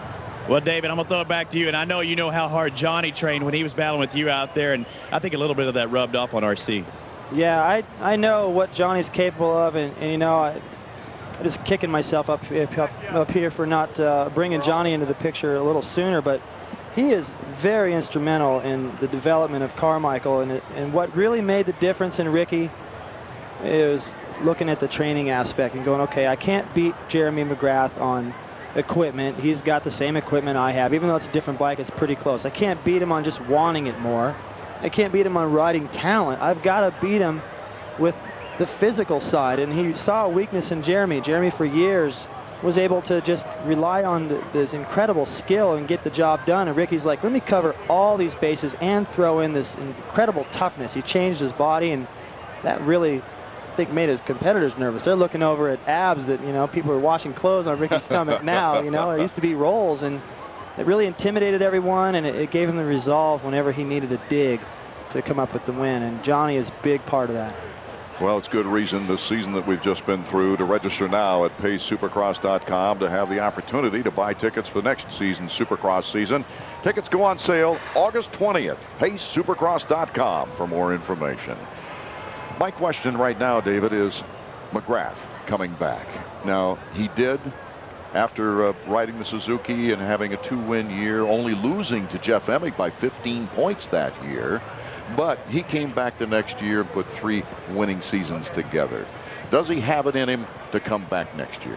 I think the potential is there, but he's really got to take a serious look and kind of fast forward and, you know, 3 or 4 races into the series, and if things aren't going that well or like he hopes, you know, is he willing to ride out the rest of the season and put his legacy on the line like that? Because right now, you know, look at he has the biggest line in the pits still, even though Ricky's had all this success. And if he comes out next year and gets beat again, you know, he's putting a lot on the line. But you know, anything is possible. He's a little older than Ricky, and if Ricky changes to another team, you know, that's going to be a big adjustment. So he'd be ripe for to overtake next season. Jeremy knows what it takes. He just got a little caught off guard, and once he realized that, you know, Ricky was for real, it was really difficult to just step it up at that point. It was kind of too late. I think he knew that. Skip knew it. Brooks knew it. And those guys are real serious. I mean, when Skip says tomorrow morning we're going to go to work and figure out what it takes to win next year, they will. But Jeremy's going to have to shed some weight. I'm not saying he's overweight now, but if you take equal talent, equal desire, equal motorcycles, and one guy weighs 30 pounds less, well, you know, after 16 races, that guy's going to get the nod. Two veteran observers of Supercross had a lot of work to do tonight down on the floor of the stadium. I'm talking about the stadium announcers, Jamie Little and Terry Boyd. Thanks, sir. What a night it was. First of all, let's talk about the 125 East-West shootout, Terry.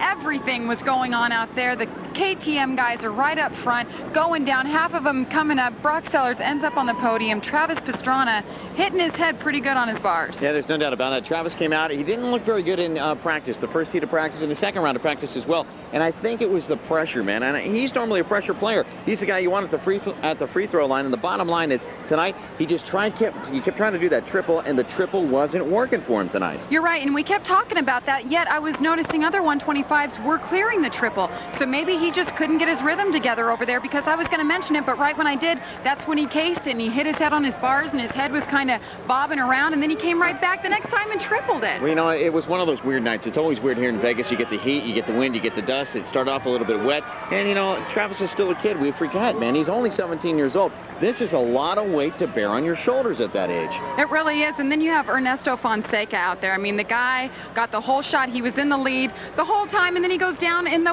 whoops section. I mean, we're seeing him make the same mistakes all year long.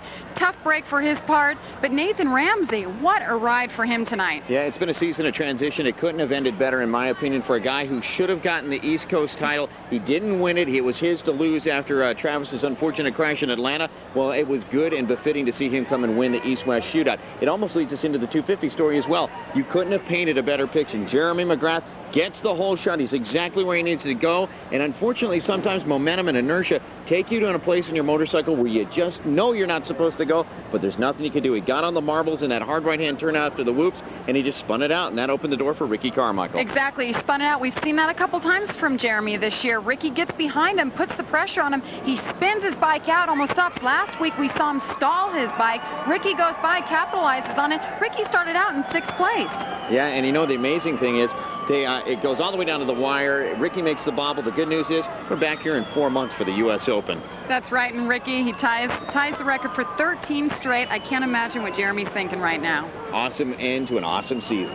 I'd love to get my tickets right now for the season opener to see if he can continue that win streak. That's right, the U.S. Open coming up in Las Vegas on October 12th, 13th, and 14th right here at the MGM Grand Garden Arena. That'll be a wonderful competition, as Ricky Carmichael took that one again last year. It was something else. The one thing that I really admired was the 125 shootout, and of course the motivating factor. The guy, it was his dream to have that 125 class, was the father of Davey Coombs. And Davey, what fan enjoyment that classification gave us tonight. Yeah, it sure was, and I was kind of surprised to see the winner be Nathan Ramsey. Nathan's a great kid. He's from Tennessee, and as some of you probably know, we do a big race down Tennessee every year. But I want to talk about that number 13, though, that record. Right now it's 13 all. When Jeremy won his 13 races in a row in 1996, he left American Honda at the end of that season.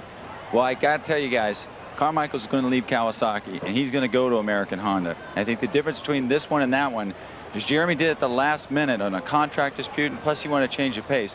With Carmichael, he wants to ride what he feels is the best bike for him. It's not a done deal as I stand here, but it might be as we all wake up tomorrow morning. Robbie?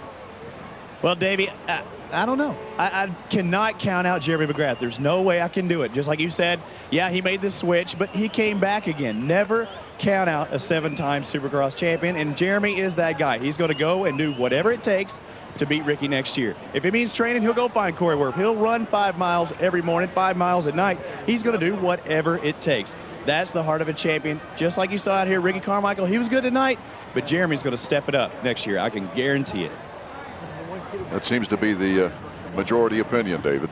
Well, you know, there'll be so much focus on those guys. Who knows what goes on over the off season? I mean, you know, trying to stay healthy, that's a whole other situation. And we got the motocross outdoors, the nationals coming up. It's rumored that that Honda offer includes $1 million bonus if Ricky wins the outdoors as well as taking this title this year. Well, that's just unbelievable, the kind of money that's being talked around. Of course, that's a rumor, but Ricky's going to have a lot of wear and tear on him by the time he comes around to the next first Supercross of next year, and Jeremy's going to take all that time to try to get his situation improved. Art Ekman for David Bailey, Davey Coombs, and Robbie Floyd. Thanking also our special guest, Terry Boyd. Valerio Productions in association with ESPN, the worldwide leader in sports. For more, log on to ESPN.com. The prize piece in Barry Halper's priceless collection of sports memorabilia, I always thought, was the shotgun Ty Cobb's mother used to